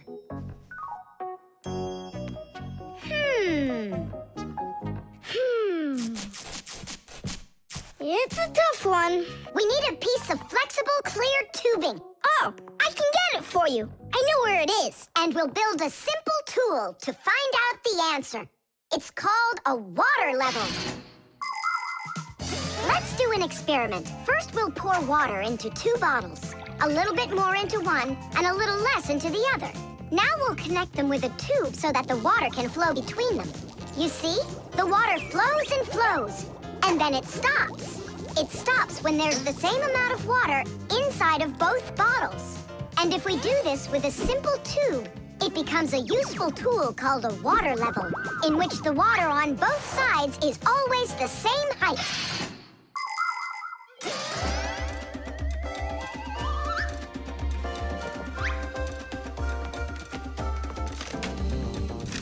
I'm gonna watch the water level on this end, all right? Be careful how you lift it, or the water can get out. Nolik, what's going on? The water inside the tube is even with the line. There you go, Tom Thomas. Where the water is right now is how tall you are. And? Well, it looks like Tom Thomas isn't quite tall enough for Africa. What if we hold the tube a little higher? You can try if you want, but the water's gonna stay where it is. See? The water level on your side always stays the same as on the other side. I'm not getting that tall for a while yet. And what if we just lower the map a little? That wouldn't be honest. But it would be clever. There are a lot of great proverbs, but my favorite one is measure twice, cut once. And to measure things right, you need measuring tools. The simplest one is a ruler. With its help, we can find out the length of an object. A watch can tell us how much time has passed. A speedometer shows us how fast we are moving, like in a car or on a bike. An electric meter keeps track of how much electricity we are using. A decibel meter can tell us who is screaming or stomping louder. And a beam compass is used to accurately measure the size of a coin or a hole. We couldn't get by without wonderful tools like these. If we didn't measure the things we are building carefully, everything around us would just come loose and fall apart. Uh-oh. Dad! Dad! Look, Dad. That's strange. Looks like you are a little taller. Does that mean you'll take me with you? Yeah. Are you ready? Yay! But everyone who goes to Africa has to get vaccinated. You're okay with that, aren't you? I need vaccinations to go? Are you sure? Yeah, there's one against malaria, tsetse fly, crocodile bites. Altogether, there are 10 shots. 10 shots? Yeah, 10. Oh. Dad, you know, I was joking. After you left the room, I moved the map down. Okay, I see. And I was joking about all those shots you need. What? You mean you don't need to get shots? You gotta, just not 10. So how many? 9 of them. There's no vaccination anywhere to stop a crocodile from biting you. The globe. Ready? Set? Go!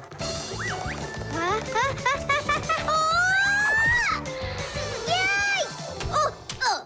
Again, I couldn't do it. I told you.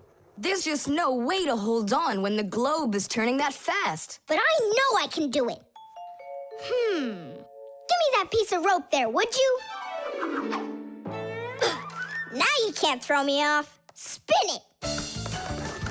Go on. Whoa!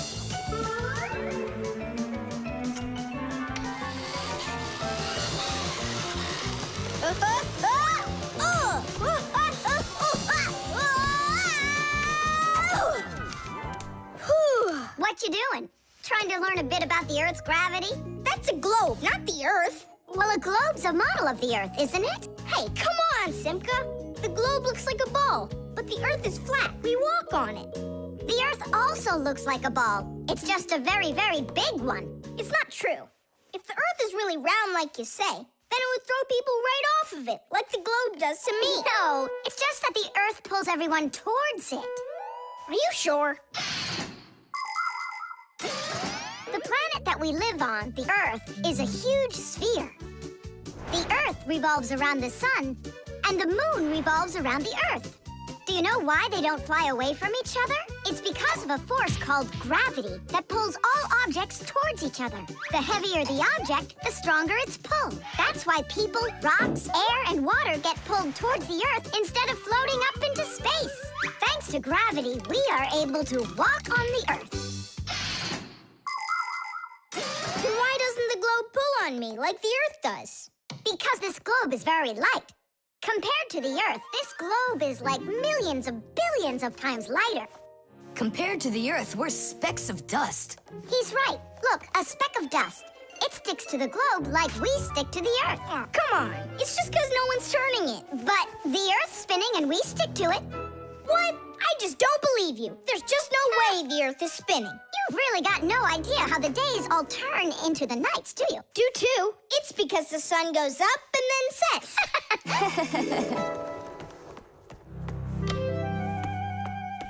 Watch this. Our sun's here, and you're over there. On Earth. Is it dark, Nolik? It's dark. Then it's nighttime on your side. And here, it's day. All right, now we'll turn the Earth.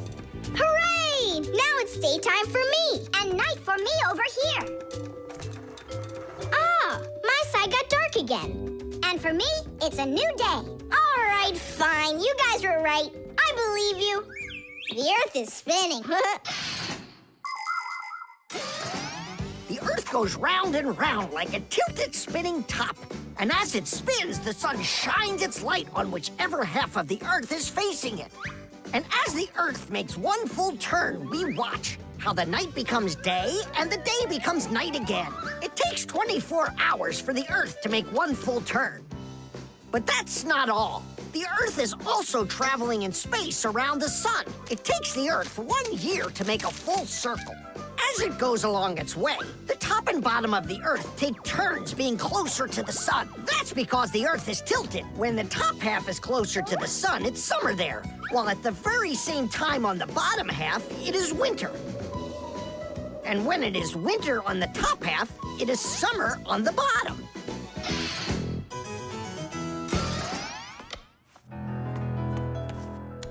Nolik!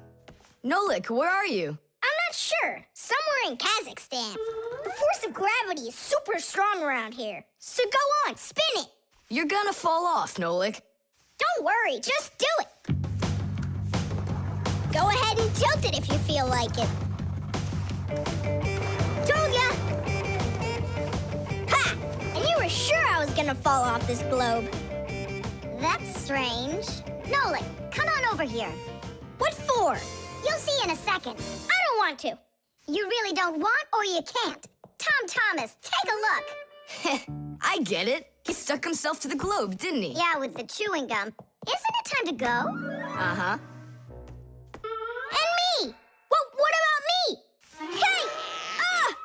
You gotta help me. Don't leave me. Should we help him?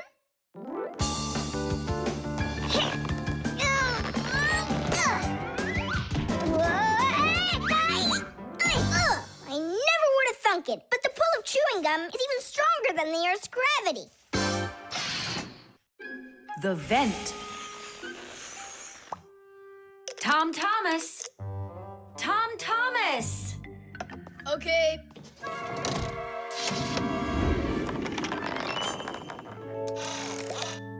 Simka, Tula, check it out. It's pretty, isn't it? Oh, splendid. It's nothing but a trinket. It's completely useless. Useless? Look how well it matches my hair clip.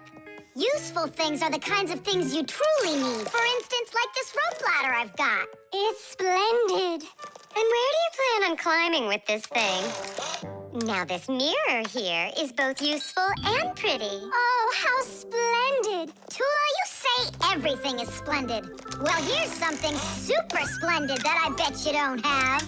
Oh, what is it? It's a mechanical super claw. It must be just perfect for scratching your back. Now look what I have. A photograph of Vector. And he signed it for me, too. Are you sure that's Vector? You've got a photo of the bravest Fixie on the face of the entire planet? Yeah, and the most beautiful. Is it him for sure? No way. Let me take a look. You'll smudge it. You've been fooled. No. Yes. Jealous? You are.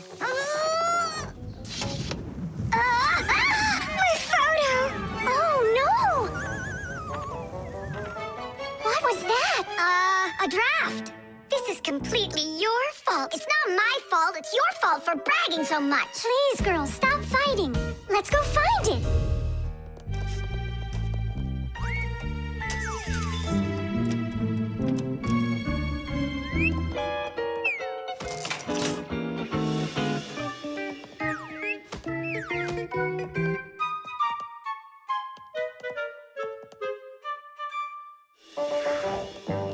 It's just horrible to lose a picture signed by the most famous Fixie ever. It will be horrible when that picture of a Fixie is found by humans. So where could it be? I know how we can find it. Exactly. We'll blow a bubble and watch which way it goes as it floats away. We'll follow it and find your picture. Do you know why you can blow bubbles out of soapy water? At the surface of any liquid, there's an invisible film that is very thin but very strong. If you want to see it for yourself, fill up a glass with water all the way to the very top. Now you need to take a coin and carefully drop it into the water sideways. Then drop in another coin, and another, and another. You'll see that the water doesn't pour out, but rises up and forms a hump. That's because the water at the top sticks together. Why? Because of a force called surface tension. Thanks to surface tension, water can form drops. It also helps us blow soap bubbles, because when we add soap into the water, the film gets even stronger, but still not strong enough to stop the bubbles from bursting. Okay, it's ready. Now we need to blow. Do it together. And... I don't think this way's gonna work.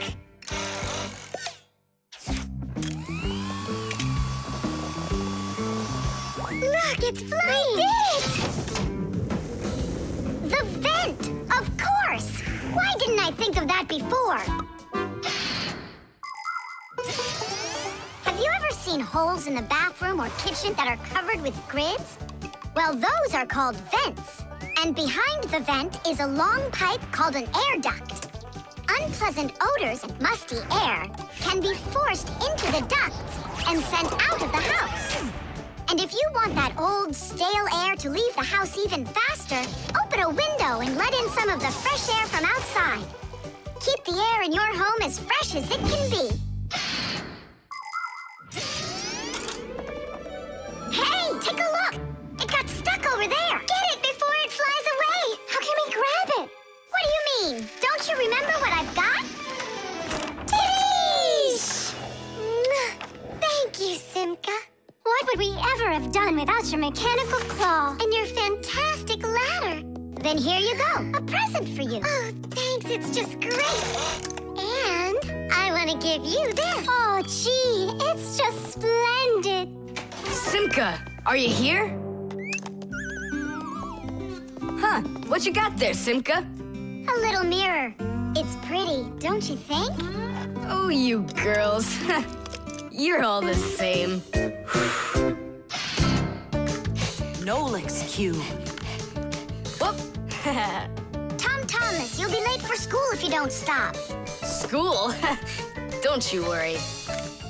What's he breaking this time?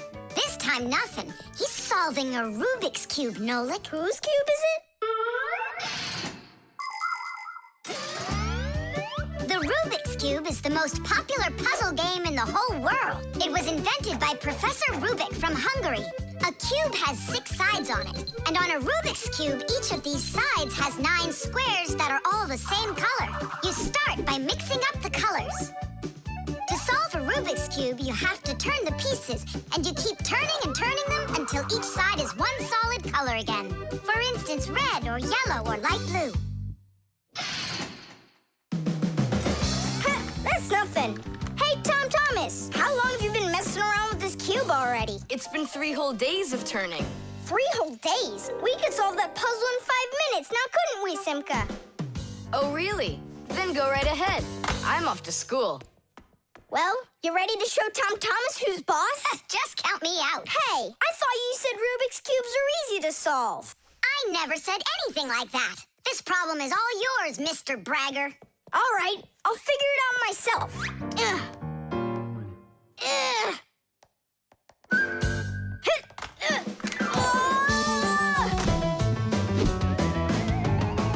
Hey, Nolik, looks like you've got a problem. Oh, hi, Fire. Ugh. No, I'm good. Just solving this Rubik's Cube. Yeah? Can I do it with you? What, you can do it? Of course I can. How hard can it be? You'll see for yourself. Try getting all the red squares on one side. Piece of cake. Now hold it tight. Great, I'm with you. Ugh.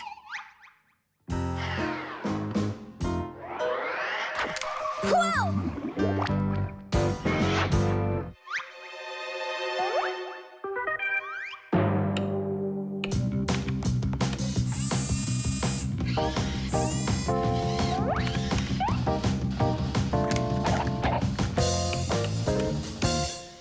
You mean like that? Class. And what about this side? What? This side's gotta be all blue. Okay, let's go fix it.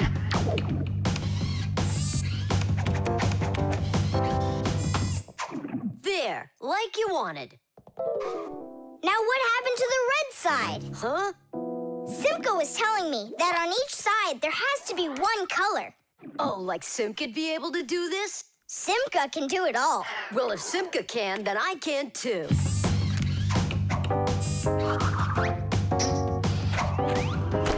Oh! Fire! You busted the cube! I didn't bust it. I took it apart. Now let's put it together. And not just any way, but the right way. Puzzles are toys, games, or problems that force you to use your mind in a clever and creative way. Take a labyrinth, for example.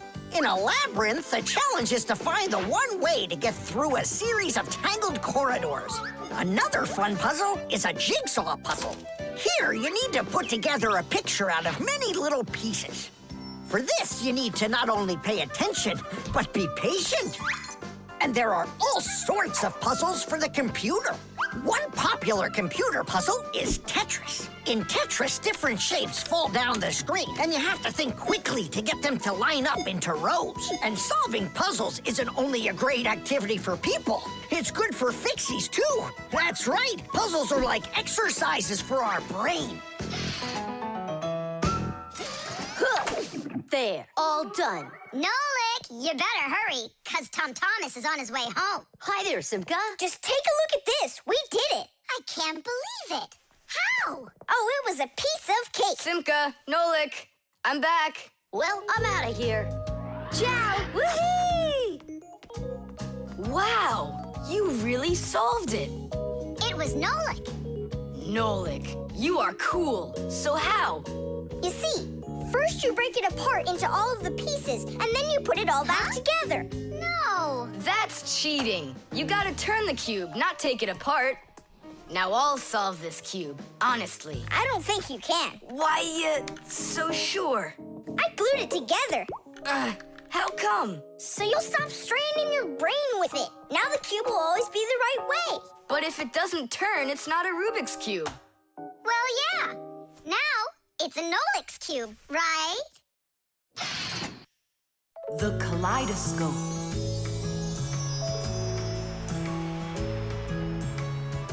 Tom Thomas, when are you gonna give me a peek at your new ball? I just can't wait. I told you, you can see it as soon as I hang it up. You're not peeking, are you? No, I'm not. Oh! So can I look at it now? Sure, take a look. Which one? This one. You broke it. It's okay. Don't be sad.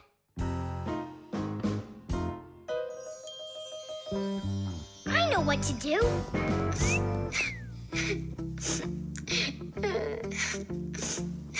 Tom Thomas, look inside the kaleidoscope. What for? I looked already. Come on, there's something in there I'm sure you've never seen. Whoa. Cool, isn't it? What is it? It's my own invention, a pirate kaleidoscope. Laughs, right? Uh-huh. It's great. I really like it. Tom Thomas, hi there. I heard that you got a pretty ball to hang on the tree. Shh. Can I see it? It's right there. Where? There. No. Oh, that's just terrible. Why'd you do that, Simka? Come on now, I just cheered him up. How? Tell me. With the kaleidoscope, remember what Grandpa's taught us? Do you know what makes a kaleidoscope have such beautiful patterns? Ah, it's because pieces of multicolored glass are tumbling around in there. And it's also because it has mirrors inside. Usually there are 3 of them, and they are arranged facing each other. That way, each piece of glass makes many, many reflections that create the kaleidoscope's beautiful symmetrical patterns. By the way, you can put just about anything you want inside a kaleidoscope, and each different thing makes its own special pattern. Yes, there are all kinds of kaleidoscopes. Some with buttons inside, some with flowers, and even some that are filled with insects. Once, a very rich man had a kaleidoscope made with precious stones inside. Yeah, it probably wouldn't have been nearly as beautiful if he had just filled it up with money. Tom Thomas, look inside the kaleidoscope. I already saw it. It's pirates. Nah, it's not about pirates. We changed it. Go on. Look and see. Wow. You like it? A lot. Hey, what did you put in there? A few pieces of the ball that you smashed. It's even better for Christmas, isn't it? Mm-hmm. That didn't work at all. Merry Christmas! We came to take a look at that splendid new Christmas... What's wrong? Oh, don't even ask us that. I've got it.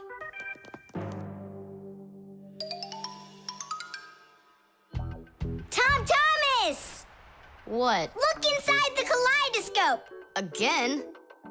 I don't want to. And I'm telling you, you've got to. Fine.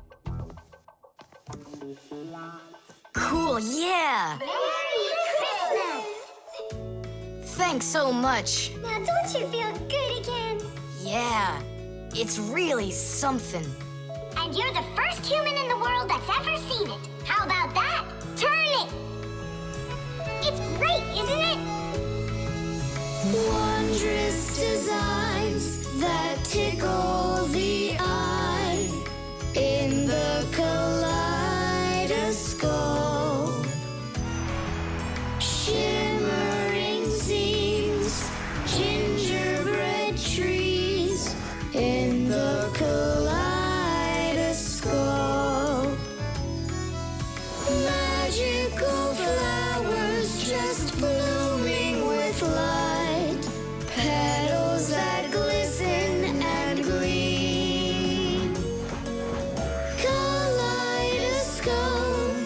kaleidoscope, a crack to the world of dreams.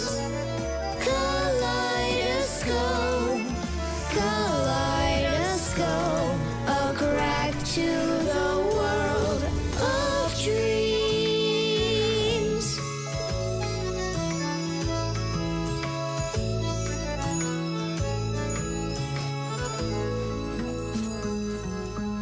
Hi, everybody.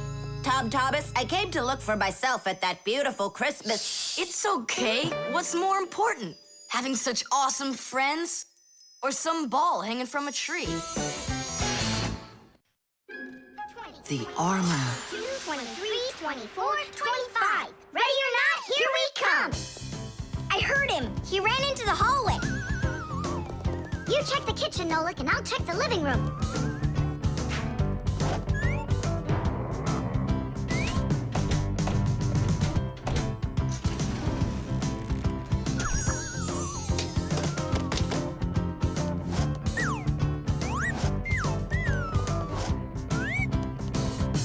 Well, I just don't get it. Where could he be hiding? The office, we forgot to check in there.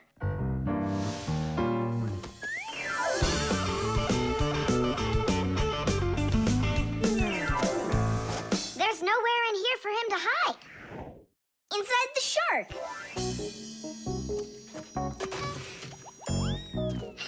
Nolik, Tom Thomas couldn't even fit half of himself inside of that shark.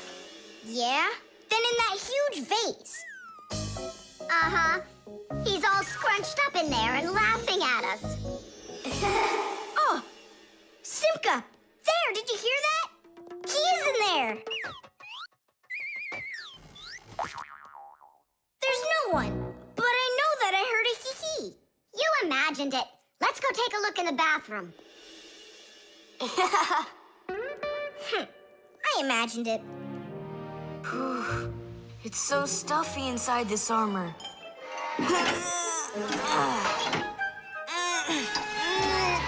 The arms got stuck.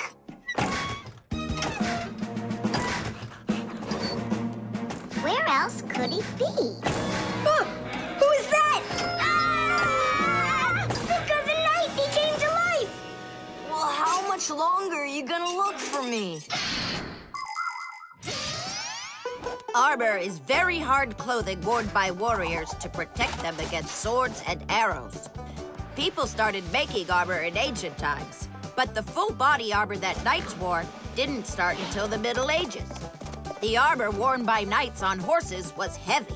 It could weigh 100 pounds, and if a knight got knocked off of his horse, he'd need help to get back up again. By the way, the knights' horses, they wore their own heavy set of armor for protection. Hey, did you turn into statues? Tom Thomas? Is that you in there? Who else? Lift up this visor, I can barely breathe. And how come we should do it? 'Cause I can't. Don't you see? My arms got stuck. We see. You look funny. Funny to you, but now I'm stuck and I can't get out of here. Come on, help me out, please. Great! Chusaka's just what we need right now. Chusaka, what's wrong with you? It's me. Hey, stop it.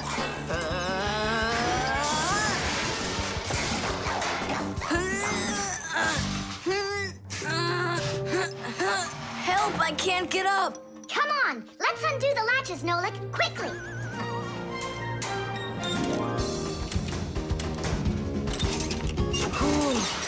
Thanks for helping me. It was nothing. I couldn't have done it without you. Let's put the night back together.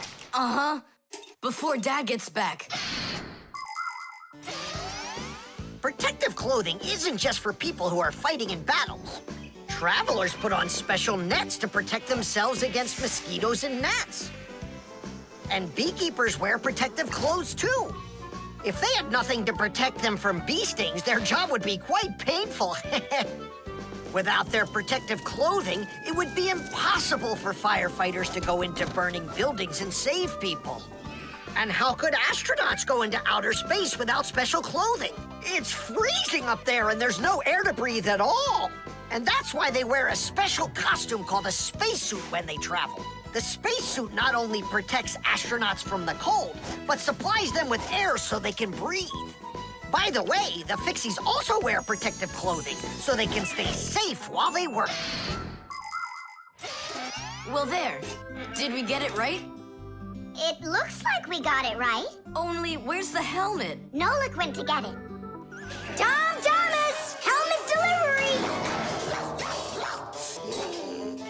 Thanks there, Chusaka. Whoa there, Warhorse. Calm yourself down. There we go. It's all back in place again. Too bad that your knight looks like a ballerina twirling around. You see, his arm. I can't move it. It's stuck. Here's what we'll do. Give him something to hold.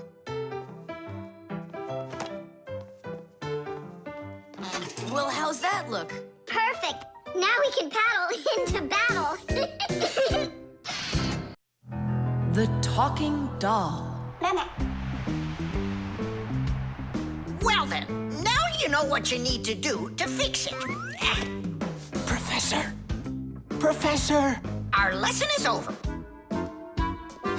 I'm sorry to be a bother. No problem, Professor Eugenius. Our lesson's over. I've got an urgent matter. You see? You've got yourself a talking doll. Yes, only she speaks Japanese. The problem is I've been asked to get her to talk in English. We can teach her. It's a new technology. I'm puzzled. Don't Don't you worry. We'll figure it out, Professor. Thank you, my colleague. You're always there when I need it. What would I do without you?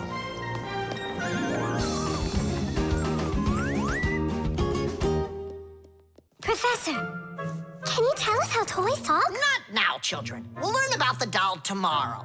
Now it's time to go home.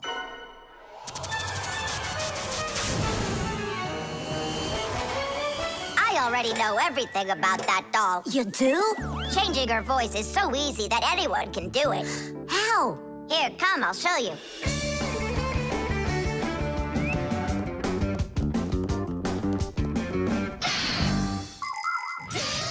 Early talking dolls used to work with a noisemaker inside. When the doll was turned over, air inside the noisemaker got pushed through a squeaker at the end of it, making a noise that sounded like the word mama. Mama. Funny. Today, the noises are recorded onto an electronic chip that's part of a little player inside of the doll. Just press a button, and the sounds start playing. So now dolls can say much more than just mommy or daddy. They can say anything at all.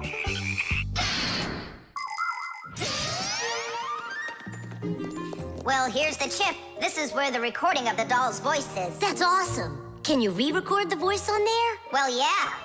Okay, I gotta go. See ya. Wait, Nolik, I thought of a really funny joke to pull. What if we sort them and then we do something? Well, now, as I promised yesterday, I'm going to tell you all about talking dolls. Some start talking when you rock them, while others react to noise. And for this little lady, you need to press a button to get her to talk. Who wants to? Tula. Me? Well, okay, I can do it. Go ahead. And you'll hear her say, "Hi there, Mama." But in Japanese for now.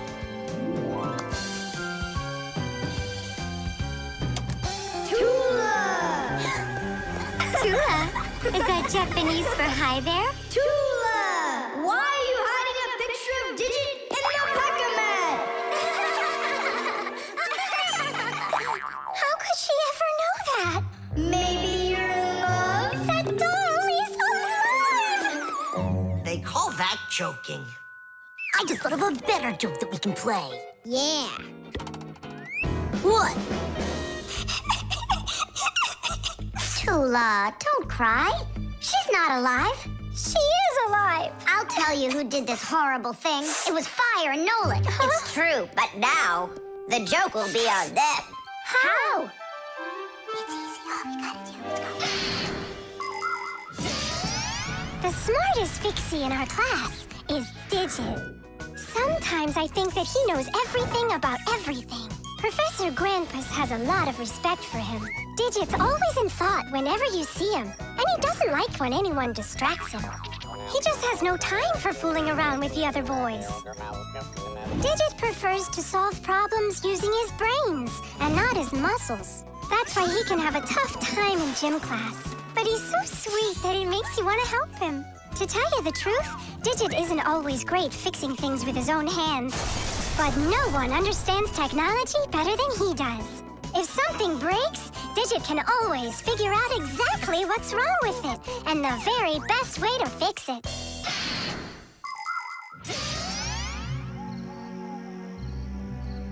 We're gonna make it even funnier this time. You came back? What? You troublemakers. Now I'll show you what happens to bad boys who hurt girls' feelings. Oh, you got scared. Who's crying now, huh? They probably thought that the doll came to life. You know what, Digit? I just started thinking that it might be better if she were alive. You know, Tula, you sure are hard to please. Tubes.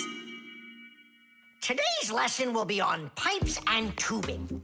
Right here inside of this laboratory, you can see them all over. Look, over there, and there. Some more over there, and there's another one. So, who can tell me some different uses for tubes? Digit. They're used in plumbing to carry the water. Nolik, in school we don't give an answer without being called on. Digit. You can... And for carrying waste. I am talking to Digit now. Gas goes through pipes too. Stop interrupting us. And don't forget about smoke in a smokestack. Nolik, that's just rude behavior. Out right now.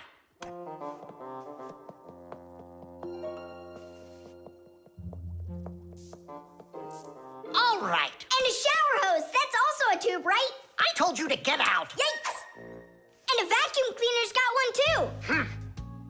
And those spyglasses that pirates use when they're sailing. Hey, what do you say we all go and sneak out of here? Great idea. Let him call out to himself. Shh. And a trumpet's a tube that you blow through.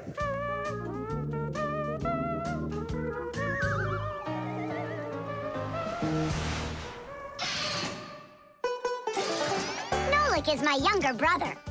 There's a lot he still doesn't know, but that doesn't stop him from getting involved in things he probably shouldn't. Unfortunately, that can get him into trouble. So, every once in a while, me or my parents have to rescue him. No, I wouldn't call Nolik a pest. He's just a bit curious. That's why he broke the #1 Fixie rule, hide from humans. Nolik's the one who first became friends with Tom Thomas. Well, I was there too, but Nolik started it. Actually, first it was Grampus. Many years ago, he befriended Professor Eugenius. And after that, the professor let us have our school in his laboratory. So it turns out that Nolik is just like his grandfather.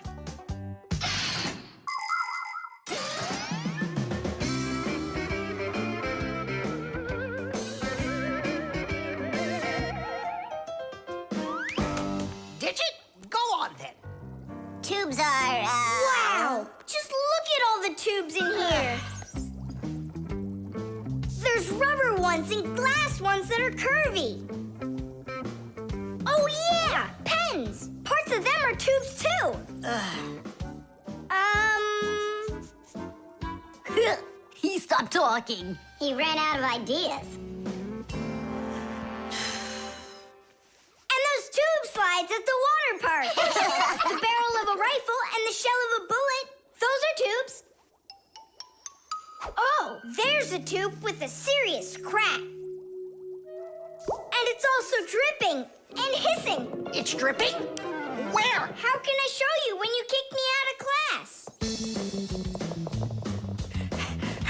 What's going on? Take a look. That tube up there is leaking. That's acid dripping out. Is that dangerous? It's awful. Any second now, it'll explode. Where did Professor Eugenius go? He went to eat a sandwich. So what do we do? It's a disaster. Don't panic. Fire, Verda. Go to that hose and shut off that valve. Simka, go get a pack-a-mat. We'll fix this pipe ourselves. It's very important to be sure that a pipe won't leak. But making pipes that won't leak isn't so easy. Pipes can be made by rolling up a sheet of metal and sealing it up. Unfortunately, the seam can break, and that's why people have figured out how to make pipes without seams. They do it by stretching out hot metal on special machines. And PVC pipes are squeezed out of hot plastic like pasta. When the plastic is cooled down, it hardens into a pipe. We fixed it just in time. Nolik, way to go there. Hey, Simka, where is he? Don't know. He finally left. Here I am. Nolik, I want to thank you for being alert, and I'd like you to join our class. Tadish! Only don't forget, in my class, students cannot answer unless they're called on. Now then, pipes and tubing. Digit, please continue. Well? But Nolik said all of them already. Nolik. Not all. A straw for drinking a shake is a tube, and some noodles are tubes made out of dough. And what's it called? That thing. A hole in a mountain. Wait a second, I'll get it. A volcano. That's not it. They go this way. I mean the kind that go like that. Heh, they're tunnels. You got it. Well done there. Yeah. The crowbar. Everything's fine here, too. I wish something would break for a change. It's already been a week and nothing's broken in here.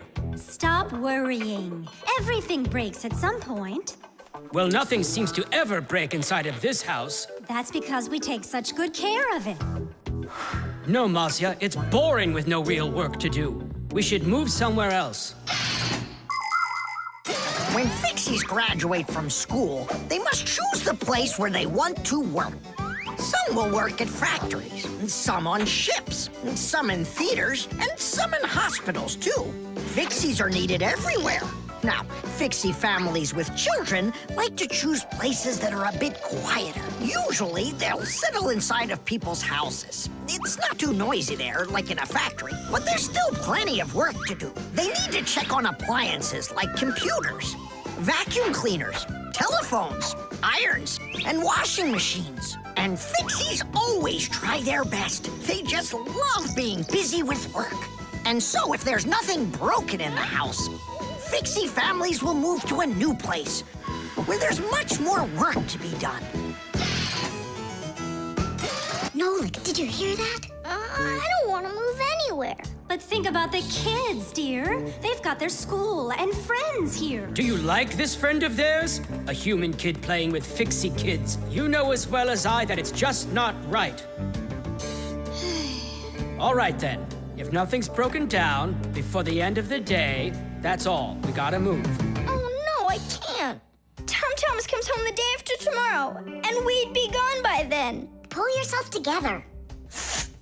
And I won't see him anymore at all? Nolik, I have an idea. What idea? If something happens to break down before the end of the day, then we're not moving. But what if nothing breaks? Calm down. We're gonna make sure of it. Simka, you're a genius. But how can we make sure of it? We're going to use a crowbar.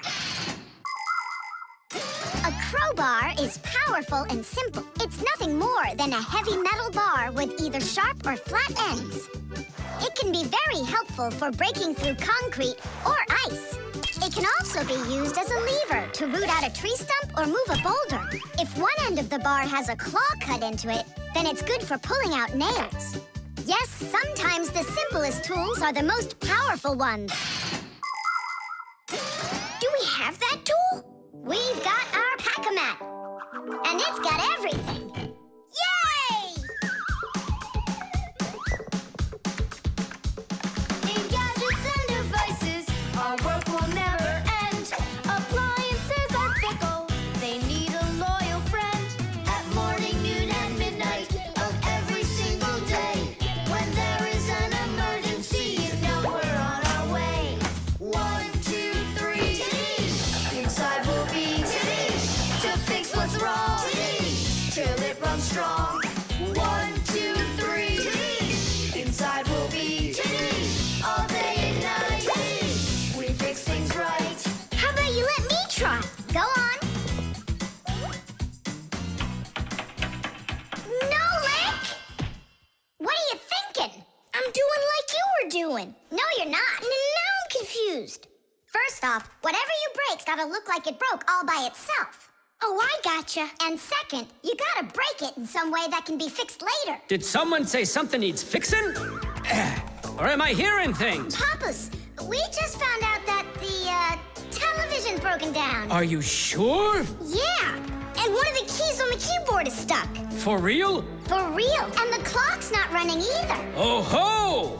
Marcia, our life is getting back on the right track. Should we fix them? Yeah, what else? We are the Fixies. We live to keep on working, and work for us is fun.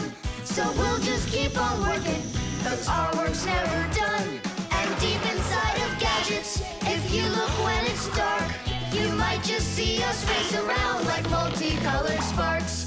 1, 2, 3, inside we'll be to fix what's wrong, till it runs strong. 1, 2, 3, inside we'll be all day and night. We fix things right. Tidish! Oh, that was a lot to do. You'd almost think that somebody broke it on purpose. Well, we didn't do it. It broke by itself. Yeah, this apartment still needs a lot of work. We shouldn't move anywhere. I like it here. So do I. It's the best. See, we don't need to go anywhere. The Catapult.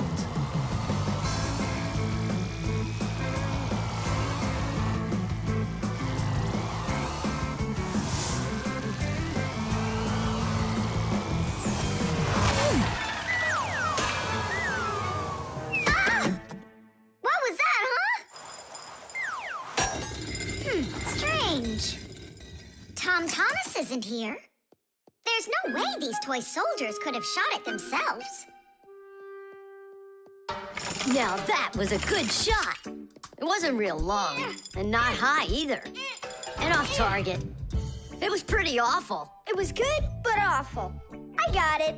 So what do we do? We need to raise it up a little higher. Hey, Fire, Nolik! Why in the world would you shoot at a Fixie? Fixies, they're supposed to be in school right now. Actually, I'm on my way to school. How about you, Fire? Why aren't you in class? Because there it's totally boring. But here, look at what a cool shooter we found. Ha! What did you call it? You've got no idea what this is. It's called a catapult, guys. A cat with gold eyes? It isn't a cat with gold eyes. It's a catapult, guys. Catapults are ancient propulsion machines. They were used to shoot stones, heavy arrows, or barrels with burning tar. The main part of the catapult is a special piece of rope. It is twisted very, very tightly like a spring. The rope is then wrapped around a big spoon. And then, if you pull the spoon back, put a stone in it, and let it go, the catapult fires a shot. Ooh, and the stone flies far, far away. Uh-huh.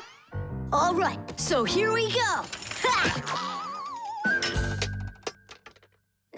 Came up short. What do you mean short? What are you aiming at? You'll see. The spoon needs to go further back. Just a little. Guys, you're gonna break the glass. Nolik, now push. All right. Yes, right on target. Now let's fly out into space. Wait, what space? What kind of flying? Who's gonna fly? I'm gonna fly. Right out the window. Right up to the moon. First fixin' onto the world, Nolik. Are you ready for your flight into space? Yes, sir. Nolik, get out of the spoon now. I'll be the first Fixie on the moon. Yeah. Nolik, enough of this. What kind of joke is this? It's not a joke at all. He's gonna fly into space. And how come it's not you? Because he's lighter. Hold on. Humans didn't go straight into space themselves. They sent dogs out there first. Nah, Chusaka's not gonna fit in here. Simka, why don't you go and let us finish? Fine, I will go. But only after Nolik finds himself a helmet. You're right about that. I'll go find a helmet.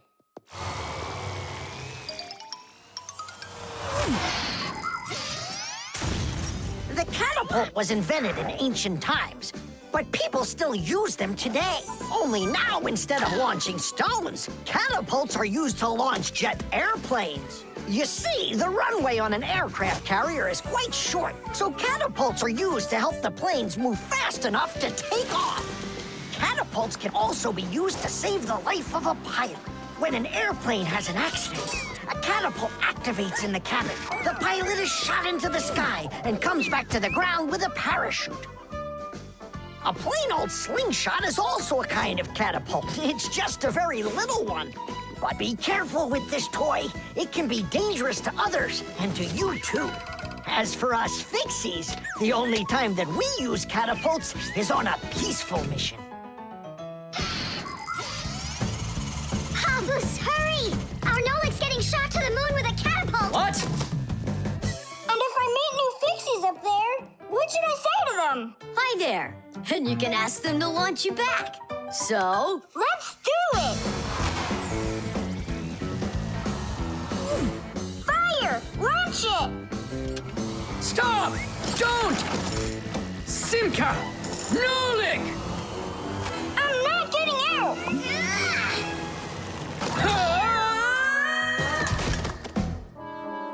Whew!